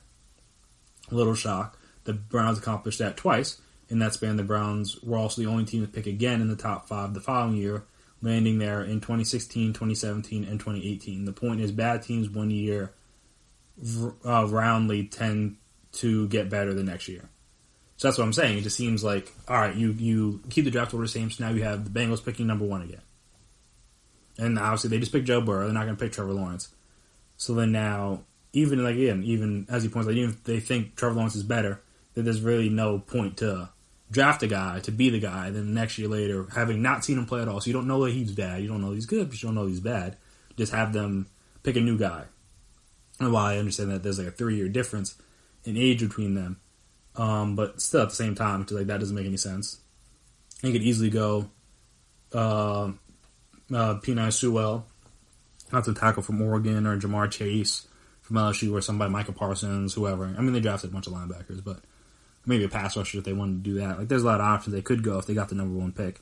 Or you just trade out and get a king's ransom for Trevor Lawrence. I think a lot of teams would be willing to give up that pick, especially knowing you have a quarterback. And he mentioned 2 teams. The Rams and the Texans don't have their own 2020 first-round pick because of trades. That means the Jaguars would, under this scenario, own the 9th, their own, and the 20th selection for the 2nd straight year. The Dolphins, once again, would head into the 2021 draft with their 5th and the 26th pick. Like the Bengals, the Dolphins already have a quarterback, so they don't need Trey Lance or Justin Fields, you would think. So then that would give them a potential option to gain even more picks, which, again, that may happen anyway. We don't know how good or bad these teams are going to be. But, again, just doing it the same as in 2 back-to-back years, it seems very, like the guy mentioned, very problematic. Because, again, a lot of teams go from worst to first. You saw the Niners, they picked number 2. I mean, they've had top 5 picks, or top 10 picks in recent years. But they picked number 2. Last year got Nick Bosa, and now they run the Super Bowl. I mean, again, that wasn't all Nick Bosa, but then the team that picked number 2 overall was then in the Super Bowl that season. So it's like, how can you're just helping the bad teams get better a lot faster. Which again isn't a terrible thing, but I don't see how you justify doing that. So that scenario is out to me, at least to me. The second scenario is the 2005, I should say, NHL draft model. So back in 2004, the NHL and its players' union were locked in a labor dispute, and the ensuing season was canceled. After delaying the draft nearly a month, the league determined it's 2005. I keep saying 2025, but 2005 draft order based on a weighted lottery system. Usually, under those stipulations, the team that had missed the playoffs each of the last 3 seasons, and those that had not earned the top overall selection in the previous 4 seasons were given the most lottery balls. 6 of the NHL's 30 teams met both criteria. 10 NHL teams had 1 playoff appearance or the first overall pick in those years. Each of those teams earned 2 lottery balls, and the remaining 16 teams that met neither criteria were given 1. This is obviously different than the NBA's lottery system, in that all 30 teams had a shot at the top pick. In the NBA, only the teams that don't make the playoffs have a shot at the lottery. And even then, generally speaking, if you're not probably about 8 or 9 and above, especially even with the new lottery rankings, the top guys are more likely to drop down because it's less likelihood that they were going to get it as before. They had a higher percentage. But now, again, if you're not 8, 9, 10, I think the Pelicans jumped from 7, 8. The Grizzlies jumped up pretty high too. So the Knicks, the Cavs, the Hawks, those type of teams dropped down a little bit. So again, it's fairer in terms of more people can move up, but again, they didn't put all 30 teams in there, while this one did. So there's that. The lottery process, well, like I said, the odds were also far greater in the NHL system for a good team landing the top pick. Could you imagine the Detroit Red Wings having landed the first overall pick, which was Sidney Crosby, after averaging a league best 111.5 points the previous 4 seasons? In the NFL adapted format, there would be a chance for a team such as the Patriots earning the top pick in 2021, which certainly would go over well with Bill Belichick. The whole Bill Belichick's thank you for Trevor Lawrence tweets and comments that I know I mentioned once. I mean, he's not now because of Cam Newton, but at the time, again, he only had Jarrett Stidham on the roster, and I think maybe Ryan Hoyer, but still, like the quarterback options weren't better than Trevor Lawrence, so it made sense then. But now again, he's trying to win. So, and again, if they got the first pick, then those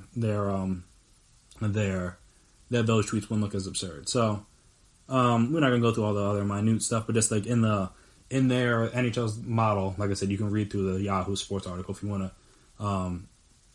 I know I kind of ran through it once, but if you didn't understand something, you can read through it there again. So in their model, the teams with 3 lottery balls would be the Jets, the Bucks, the Broncos, and Washington. 2 lottery balls would be Browns, Cardinals, Bengals, Niners, Bears, Chargers, Colts, Panthers, Jags, Giants, Lions, Raiders, and Miami. And the 15 other teams would each get 1. So then that would create a 53 lottery ball where 3 teams would each have 5.7% chance of getting the top pick. 2 teams, or the 2-ball teams would have, so the 3-ball teams would have almost 6% chance. The 2-ball teams would have a 3.8% chance, and the 1-ball teams would have a 1.9% chance. And he said he for fun, he ran 10 simulations, and the top picks, at least in the first 5 sims, I'll go that far, were the Panthers, Bucks, Vikings, Dolphins, and Bengals. And I know in a couple of them, the Ravens were in the top 10. A couple of them, the Niners were in the top 10. I saw the Eagles jumped up to, I think it was 5-1 in one draft, which could be good. They can get them a Jamar Chase, get them a Michael Parsons. They could really use one of those guys. The Rams were in there a couple times. The Giants were in there a couple times. The Jets got the number 1 pick 3 sims in a row, which is kind of funny. But yeah, so he claims they did it fair. Which is funny. I think the 6th sim is like it went Pats 1, Cowboys 2, Chargers 3, Vikings 4, Eagles 5, Bucks 6, Bears 7, Panthers, Ravens, Dolphins. So you talk about a bunch of teams that could be in the playoffs, each being in top 10 pick. I know none of them would be mad about that, but that'd be a pretty funny outcome with that. So I don't actually hate that one, if that's how they decide to do it. At least again, it just gives every team a fair shot. And there's issues with it, but it's an interesting aspect, or an interesting way to do it again better than just repeating the draft order. And another one is the last one would be stick to the recent numbers. So basically, you would do, so there's 2 ways he did it. He did it by merely averaging out the past 3 seasons' results and running the order inverse of winning percentage. And the first tiebreak would be the 2019 victories, and then that one, the top 5 is Giants, Browns, Bengals, Jets, and Cardinals. And he said this one isn't bad, this scenario, but again, the 2017 results are really the same as the 2019 results, when again, in theory, the most recent record should have more weight, because again, that's how bad the team is currently. If you were really good in 2017, but now you're really bad now, that really good year is going to hold you down, and vice versa. If you were bad the first 2 years, then you were good this past year, you're going to have, if you just do it based pure on averages, you're going to have a better chance, or you're going to have a higher pick, because you have 2 really bad years in there. Kind of like, again, that's how you have a team like the Browns end up with 2. Again, they're not that bad. They just had a rough. They had a couple bad years. And they had a rough season last year, and now all of a sudden they get the number 2 pick, which I mean they'll take, but they don't really need it that badly. So I needed another one, another scenario where he did a 10-30-60 weighted split, which a Reddit user suggested. So for the 2017, 2018, and 2019 records respectively, along with the same tiebreaker for 2019. And in that scenario, you got Bengals 1, Giants 2, Lions 3, Washington 4, and Cardinals 5, and Dolphins 6. So kind of similar to what it was. The same, the top three is still the same. No, well, just Giants and Washington are flipped now. So instead of being 4, they're now 2. And I guess what? Yeah, because then the Dolphins are 6 when they were 5 before.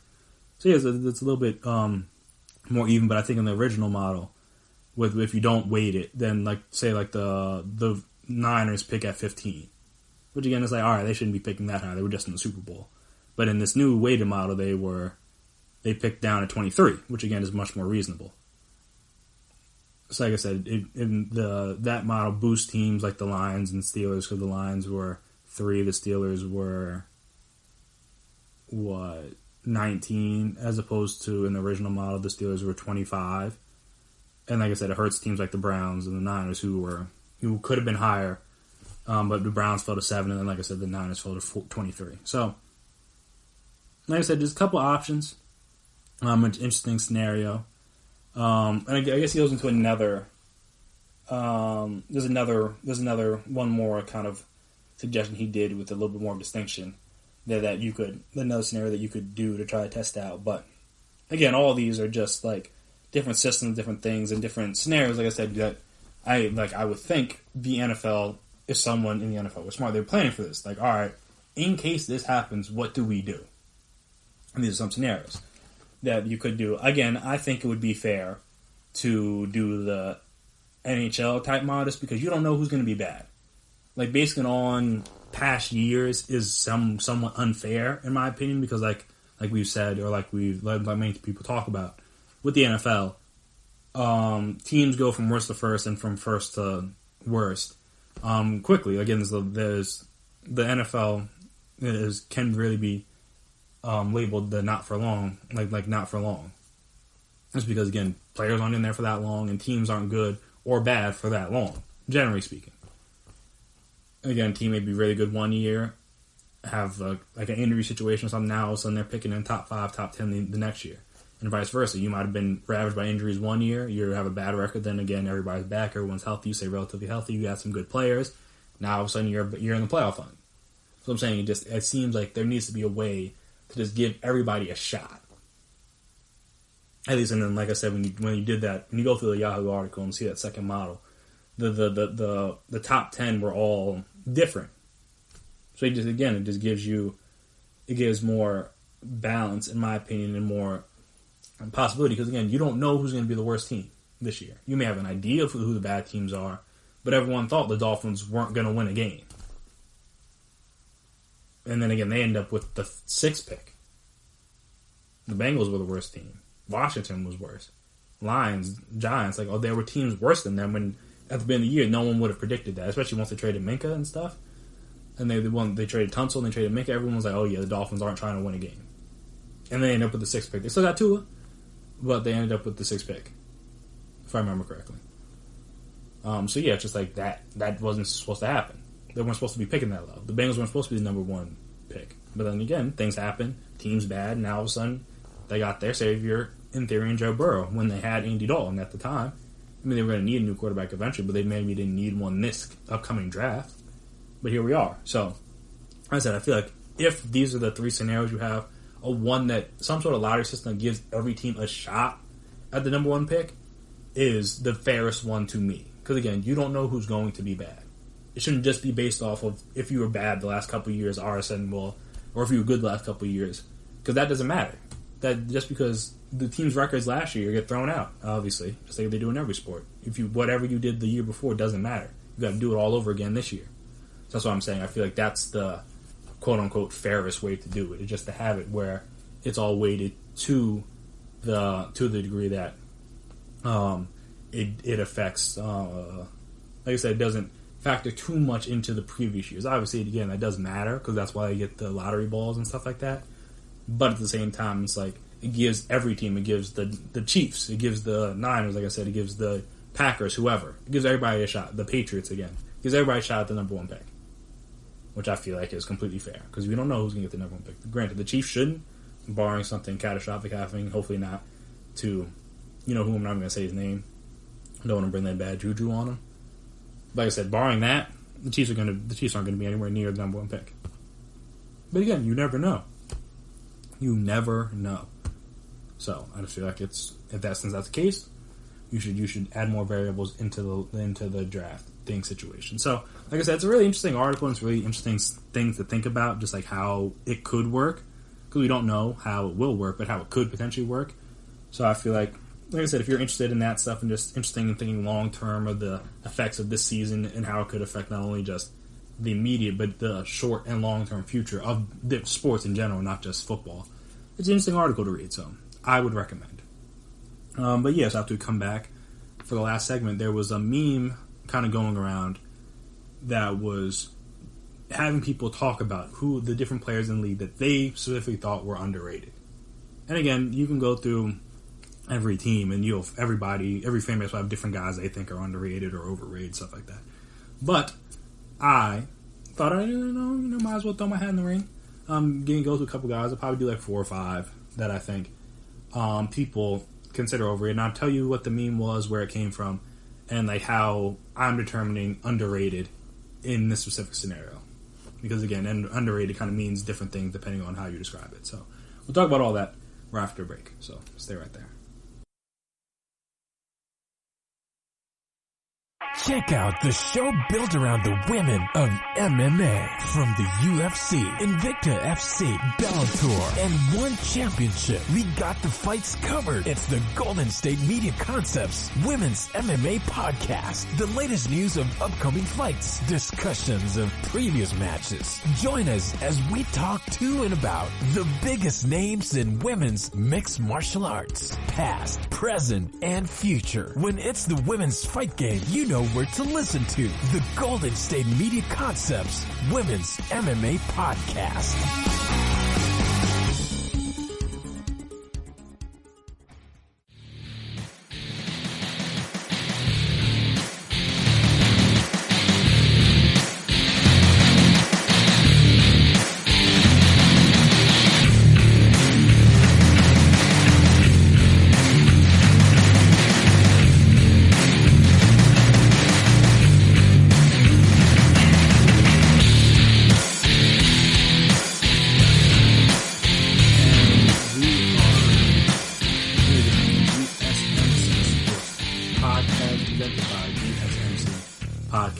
So the original tweet that kind of sparked all this, I think came from, it was retweeted or posted, I guess I should say, by U Stadium, at U Stadium. But they credited the at Dimes season, abbreviated SZN, capitalized, underscore, with I guess being the first one. And yeah, and if you look at his tweet, I believe he posted it. Yeah, he posted on the 17th, which was Friday. Yeah, it was Friday. And U Stadium posted it on Saturday, and obviously they got a lot more retweets and interaction with the post. But if you read through their retweets, and they have over 2,200 retweets with comments, obviously. Because everyone's going to retweet and comment. They also have a lot of just general comments. I feel like you could, like I said, you can read through and see the different people that that people feel are underrated. And as we kind of talked about right before we went to break, it's all kind of relative. I mean, every fan and every fan base is going to have guys on their own team that they feel isn't recognized as much as they should be. And just like you're going to have guys on other teams or your rival teams that you think are recognized too much. It's all relative. So I didn't want to focus too much on that because again, there's a lot of bias that can be viewed upon that. Because again, just because you don't feel like he's viewed appropriately doesn't mean that he's not viewed appropriately. I know one that came up a lot was Russell Wilson, and I get like, all right, Russell Wilson doesn't have any MVP votes, and has only been an All-Pro once, and I think it was the 2017 year. No. Actually, might not. No, it might have been this past year. Actually, hold on, I'm going to double check that, because no, I don't think he was an All-Pro in 2017, that was the year that Wentz should have won MVP. I still don't understand how he didn't. Because, again, if he just plays one more game, he literally wins MVP over Tom Brady. I'm such a sympathy. The MVP they gave Tom Brady that one time. But it is what it is. I can only be but so bitter over it. But yeah, I'm trying to see. Where does it not say All-Pro?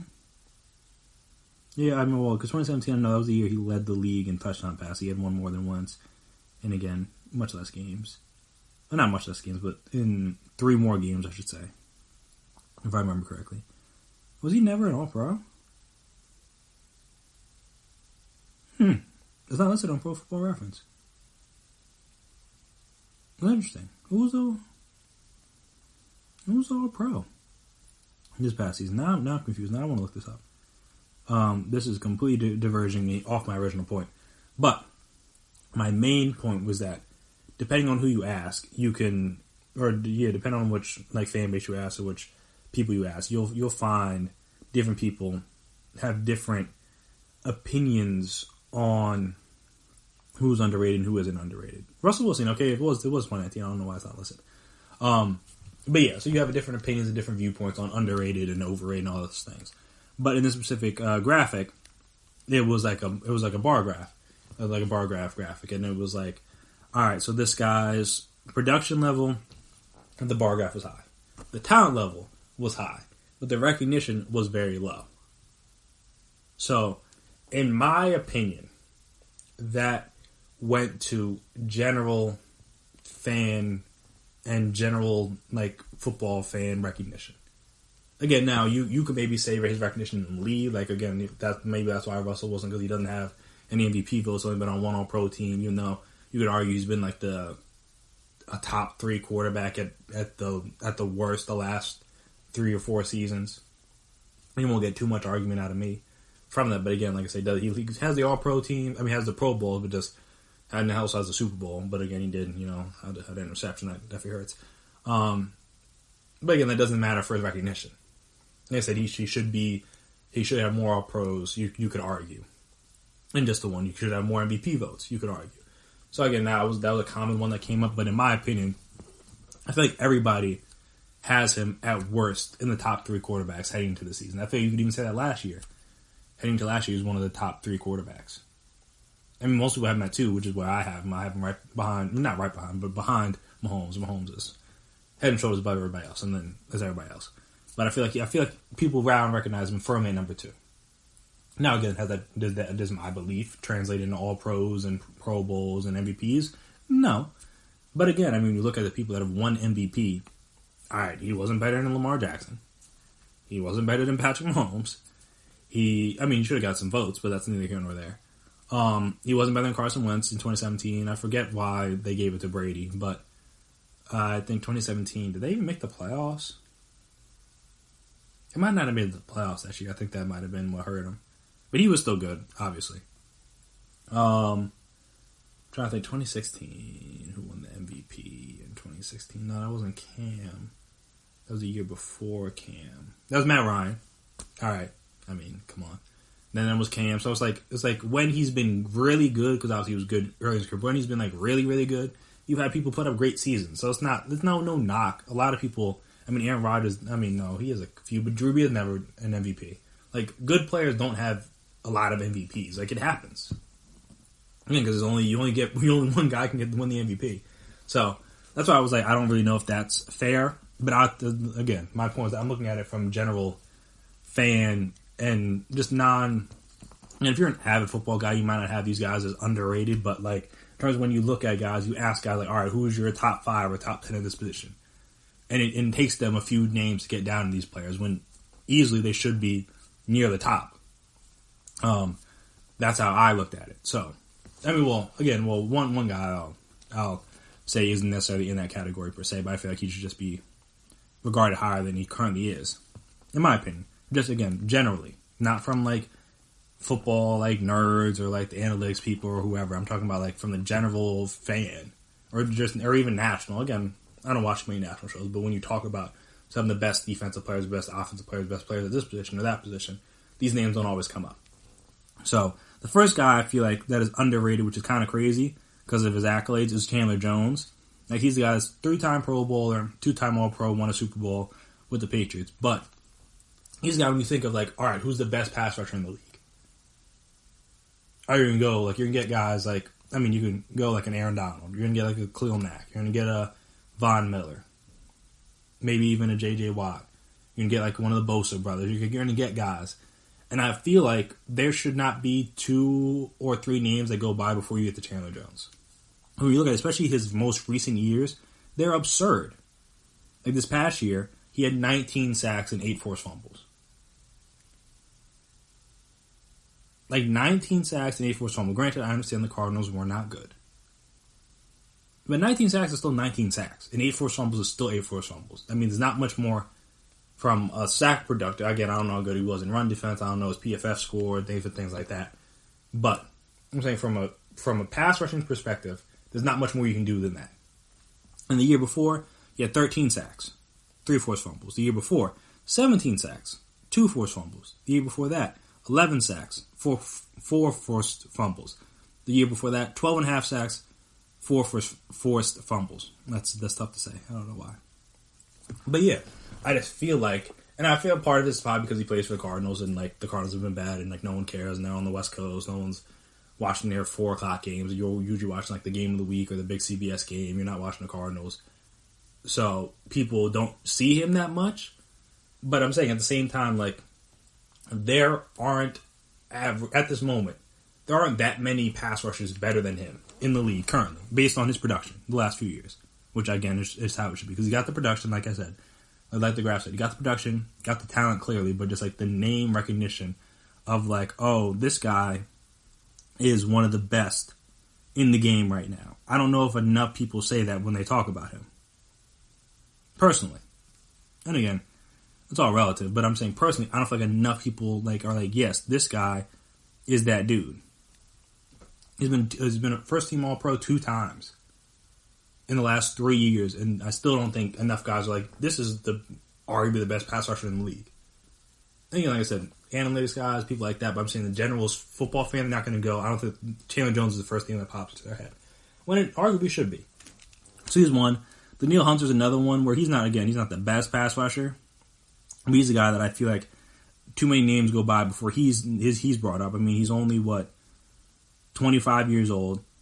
He's been in the league for 5 years. He has back-to-back years with 14.5 sacks. Second year of the league, he had 12.5. Again, his numbers were a little down in 2017, only had 7. But when you have almost 30 sacks in 2 years, like, that's a special player. Like, I mean, again, sacks are sacks. All sacks not all sacks are created equal. Sometimes they're cleanup sacks. Sometimes they're coverage sacks. Sometimes they're sacks where you just beat the guy off the line of scrimmage, nice and easy, boom, boom, boom. Hit him with a nice swim move or spin or something, and bull rush, and you get the quarterback easy, and it's all you. All the sack is all you. But again, not everything's created equal. But when you do it, you can have double-digit sacks multiple years. That's when it's like, all right, this isn't just luck, or you're not just a product of this system or this line per se. And I guess we'll see how he does. No Everson Griffin, potentially. Because he hasn't signed with anybody, so he might be back with the Vikings. But there's no Everson Griffin next to him, or I guess on the other side of him, at the moment. So we'll see how he does. But again, he plays every game. He's always in there, and he's always getting sacks. So it's like, again, is he the best pass rusher? Probably not. But when you're talking about young pass rusher, again, everyone loves the Bosa brothers. Everyone loves, I guess I'm from a young perspective, I think everyone loves TJ Watt. Different guys. I'm like, there shouldn't be, young, old, doesn't matter. There shouldn't be that many pass rushers you get to before you get to Danielle Hunter, excuse me. There shouldn't be that many guys that go past. Because again, in my opinion, he's been one of the best the last couple of years. And he doesn't have the accolades to show for it. Again, he has 2 Pro Bowls, but that doesn't, what is that? Pro Bowls are, like, again, more popularity, and again, people can drop out. I don't know exactly if he was voted in or if he was, I don't know about a runner. I forget what an alternate, whatever. I don't know exactly how it goes, but again, he hasn't been an All-Pro yet. In 2019, he was the And I mean, the NFL top 100 if you care about that. He was number 57. So that's not bad, but it's still, you would think he'll be higher up this year. He should be higher up this year. Again, 14.5 sacks. You do it once. All right, then it's like, all right, okay, we got to do it again. It's kind of like the Shaq Barrett thing. Where it's like, all right, you were kind of a bust for most of your career. Then you could bust it out this year and had 19.5 sacks. So I'm not going to vote you, again, I'm not going to consider you the best pass rusher because you've had no other season with even more than 5 sacks or 5.5 sacks. Was his career high before this past year. So Buzz got to see something more. So I get that. But again, when you have Danielle Hunter, who's had 3 double-digit sack seasons, 2 of them in the past 2 years have been 14.5. I feel like he's a guy that should be higher up on people's edge rusher, defensive end lists. When you're discussing who are the best in the league, there shouldn't be that many. You shouldn't go down a whole list of names before you get to him. Like, he should be near the top of that list. So yeah, those are 2 guys. Another guy I wanted to talk about was Kenny Golladay. Because I feel like, again, he's getting more respect, especially from a fantasy perspective now. But the last 2 years, he's had over 115 targets, had over 65 catches 2 years in a row, had over 1,000 yards 2 years in a row. And this past year, with Matt Stafford getting hurt and playing with David Blau and a couple other guys for the last couple games, still put up over almost 1,200 yards, 65 catches, 8.3 yards per reception, and 11 touchdowns. And he made the Pro Bowl, obviously. But again, I don't feel like this is a guy that I don't think enough people realize how good he is or how good you have to be. It's kind of like the, who was I going to say? It's kind of like the DeAndre Hopkins situation. Not saying he's that good, but Hop was putting up numbers year after year with subpar quarterback play. And again, he had a very good Matt Stafford for the first 9 games, something like that, of the season.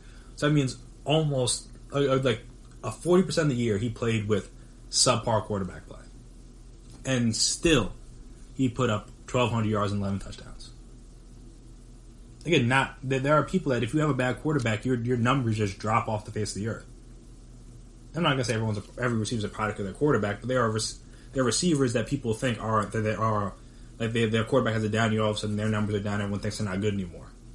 Like, no, their quarterback might have just been bad, but again, this guy still had subpar quarterback play and was still one of the best. In terms of stat-wise, he was one of the best receivers in the league this past year. And again, that's with the quarterback play that he had, that's not easy to do. Especially once Matt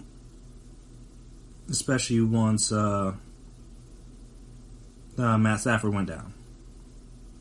Like I said, that's not an easy thing to just be able to be like, oh yeah, no, he's. If you look at the overall numbers, again, he didn't have Michael Thomas numbers. I'll give you that. But in terms of yards, he was 7th in the league, behind guys like Michael Thomas, Julio, Chris Godwin, Kelsey, Devontae Parker, and Keenan Allen, was 30 yards per reception, and was first in touchdowns.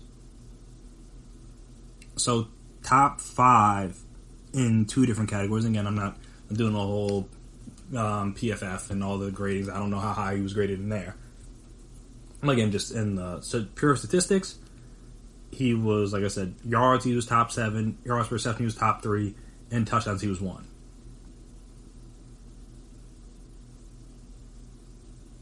So I'm like, that should be, when you think of ranking, like I would say you're doing a top 5 receivers, you should be in, not top 5.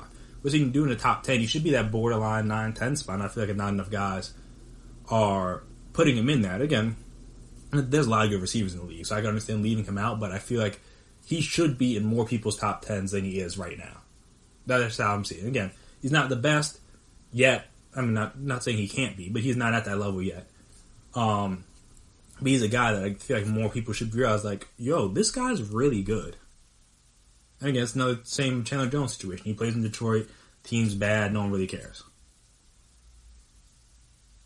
And it's just like one of those things where, like, he could be in that realm. And I guess to a degree, the last guy I'm going to talk about, because I was going to go into a whole spiel about Zach Ertz, him being underrated, which was going to be an interesting debate to have, and I may do that on a later date. I could go like 10 whole minutes just on that alone. I didn't want to have the segment go run too long. So the last one I'm going to talk about is kind of a tie. It'll be Mitchell Schwartz and Lane Johnson. And I say that to say that I don't feel like right tackles are appreciated enough in terms of what they do. Now, everyone knows that like Lane Johnson is good. Everyone knows that Mitchell Schwartz is good. Both these guys have only... Lane Johnson's been in the league for 7 years.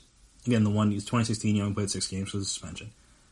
The 10-game suspension. He got suspended in 2014 as well for PEDs. But he's only made the Pro Bowl the last 3 years. He's only made an All-Pro team once, and many people could argue he's the best right tackle in the league. And if he's not the best, I mean, it's between probably like him, Ryan Ramczyk for the Saints, and Mitchell Schwartz. In my opinion, when you look at Mitchell Schwartz, he somehow was, I believe, a first-team All-Pro this year. And both those guys, him and Lane, also have Super Bowls, if that matters. It might not know. He was a first-team All-Pro in 2018. Interesting enough. And he was second-team in 2019. He was his first-team All-Pro in 2018. He was second-team in 2017. Second-team in 2016. Like I said, first in 2018. So, he's a guy that has been one of the better tackles in the league for years. Even I know PFF did a little breakdown on him. And they said, well, not only just how good he's been, but also he's played in every game he could possibly play. He currently holds a almost 8,000 consecutive snap streak, a 7,894. On PFF, they say he was graded higher at 72 or higher in each of his 8 seasons. Coming off a career year in 2019 where he had an 89.3 overall grade and ranked second at tackle, only behind Ryan Ramczyk. The fact that, and also he didn't allow, all he allowed was one pressure in 134 pass blocking snaps during the Chiefs postseason run. I mean, that counts going up against the vaunted or the very impressive 49 defensive line in the Super Bowl. And I'm saying, with all that, the man's still never been to the Pro Bowl. He's been an All-Pro caliber player for like 4 years now. And he's only been to the Pro Bowl. He's never been to the Pro Bowl. He's been in a first-team All-Pro one time. One time. And again, he started his career in Cleveland, so I understand that's probably why no one really cared. He's like with Joe Thomas, so it's hard to compare. But now he's in Kansas City and is easily one of the best tackles in the league, period. And I feel like with those two guys, well, especially Mitchell Schwartz, again, the fact that he's never at a Pro Bowl is like kind of wild, seeing as he's arguably the best right tackle in the league. I feel like with those two guys, and even Ramczyk to a degree, not enough people view the right tackle position as highly as they should. Because everyone looks at like, oh, the left tackle, that's the best tackle position. And again, that's the old school thinking, or the old school mindset with it. But now, with defensive ends, pass rushing, linebackers, them switching sides. Again, not everyone just rushes from whatever side they're on. Not everyone puts their best pass rush on the defensive right side. Now you gotta go up against great guys, elite guys, potentially on both sides. And I just feel like not enough people talk about how good the right tackles are. Everyone, like when you look at the Pro Bowl, everyone, like it's all left tackles. It's usually all left tackles. At least in the initial voting, it's all like a lot of left tackles are in there. And you're just like, that's cool. Again, there's a lot of good left tackles in the league, but like not the right tackles don't get that kind of same recognition as being, even when they talk about it as like the best right tackle.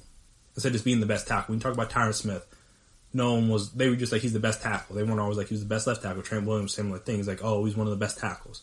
Mitchell Schwartz is like, always one of the best right tackles. Lee Johnson, he's one of the best right tackles. Like, no, period. They're the best they're some of the best tacklers. Ryan Ramczyk, some of the best tackles in the league. And I just feel like the right tackle position doesn't get the amount of love that it should. That was my main point, was that like they don't get the recognition from a general consensus, the general public. When you're talking about the best tackles, period, you think of left tackles first. And I feel like that's just the way you've been conditioned to think as football fans, just like the left tackle is always the better one. But now I feel like you got to have good guys at both spots, and sometimes you may have a better one at the right tackle position. Because again, like when you're talking about guys that rush off that side, I know like he's had to face guys like Khalil Mack. He had to face guys like DeMarcus Lawrence. He faced him twice a year. The Super Bowl, he faced Von Miller on that side. I'm trying to think who else. I think Daniil Hunter lines up on that side. Or, like, even if it wasn't Daniil Hunter, it's Everson Griffin. Both those guys. Great.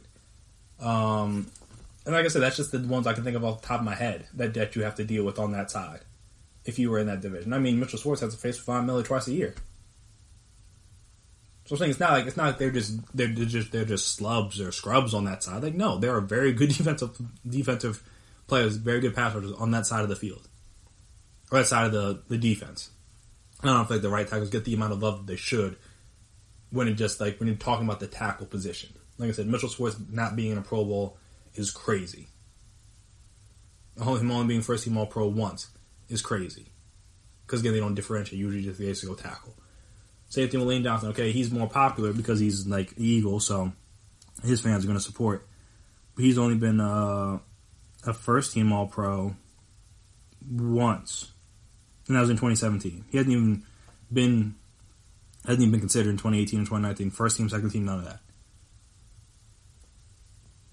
And I feel like that's a guy that I feel like him and Schwartz are two guys that I feel like are generally underrated in terms of recognition they should be getting for their play. Now again, Ryan Ramchek's good too, so I understand why he might not have been. But I just feel like too many people focus on the right tackles when we think about the best tackles in the league, and spread the love. That's all I'm saying. It's just spread the love. Like I said, I could go on for this topic. There's so many underrated guys you could argue, so I could go on this topic forever. But I'm gonna cut off at 4. I might do a different whole topic about Zach Ertz on another podcast episode. So that'll do it for me here today on the GSMC Sports Podcast presented by GSMC Podcast Network. I know this one's probably going to go a little long. I apologize. I mean, you guys know I like to talk. I mean, come on. If you tuned in at this point now and you're still listening at this point, like you know that I can get going. Once I get going and I'm on a roll, I don't know when I'm going to stop. It's kind of a problem. But you guys listen anyway, so I appreciate that. So if you like what you've heard today, like you've heard on other podcasts, make sure you subscribe.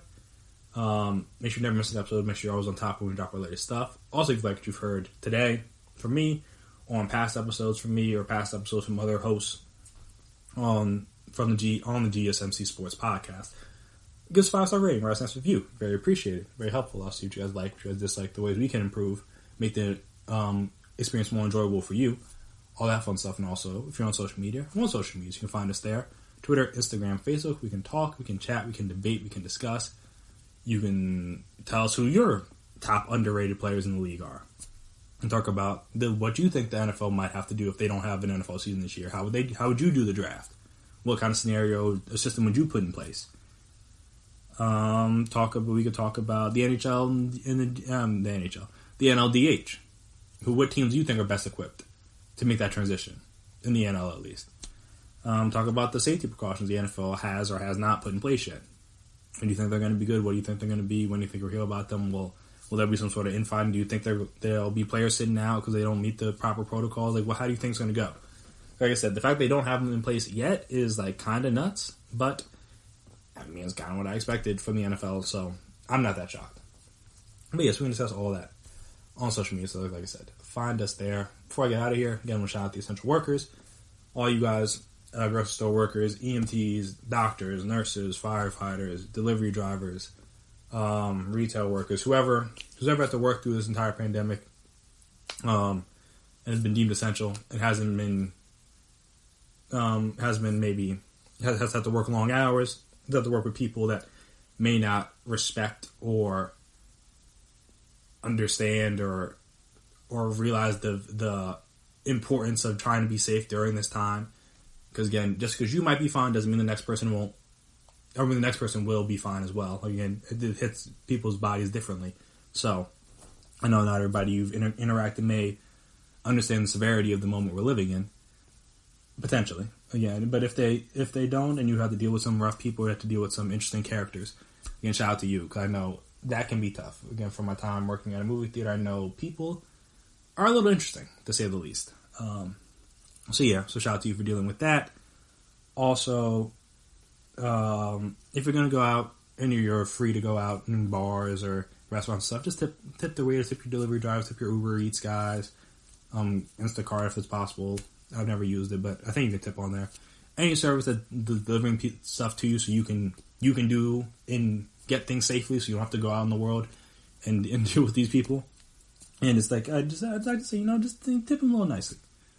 Tip them a little bit. That's all I ask. It doesn't affect me at all, but just be a nice gesture. I guarantee you they would appreciate a nice little tip for all they're doing. But that'll be it from me. I've been Chris Blades. That has been my time. And until next time, peace out. You've been listening to the Golden State Media Concepts Sports Podcast, part of the Golden State Media Concepts Podcast Network. You can find this show and others like it at www.gsmcpodcast.com. Download our podcast on iTunes, Stitcher, SoundCloud, and Google Play. Just type in GSMC to find all the shows from the Golden State Media Concepts Podcast Network, from movies to music, from sports to entertainment, and even weird news. You can also follow us on Twitter and on Facebook. Thank you, and we hope you have enjoyed today's program.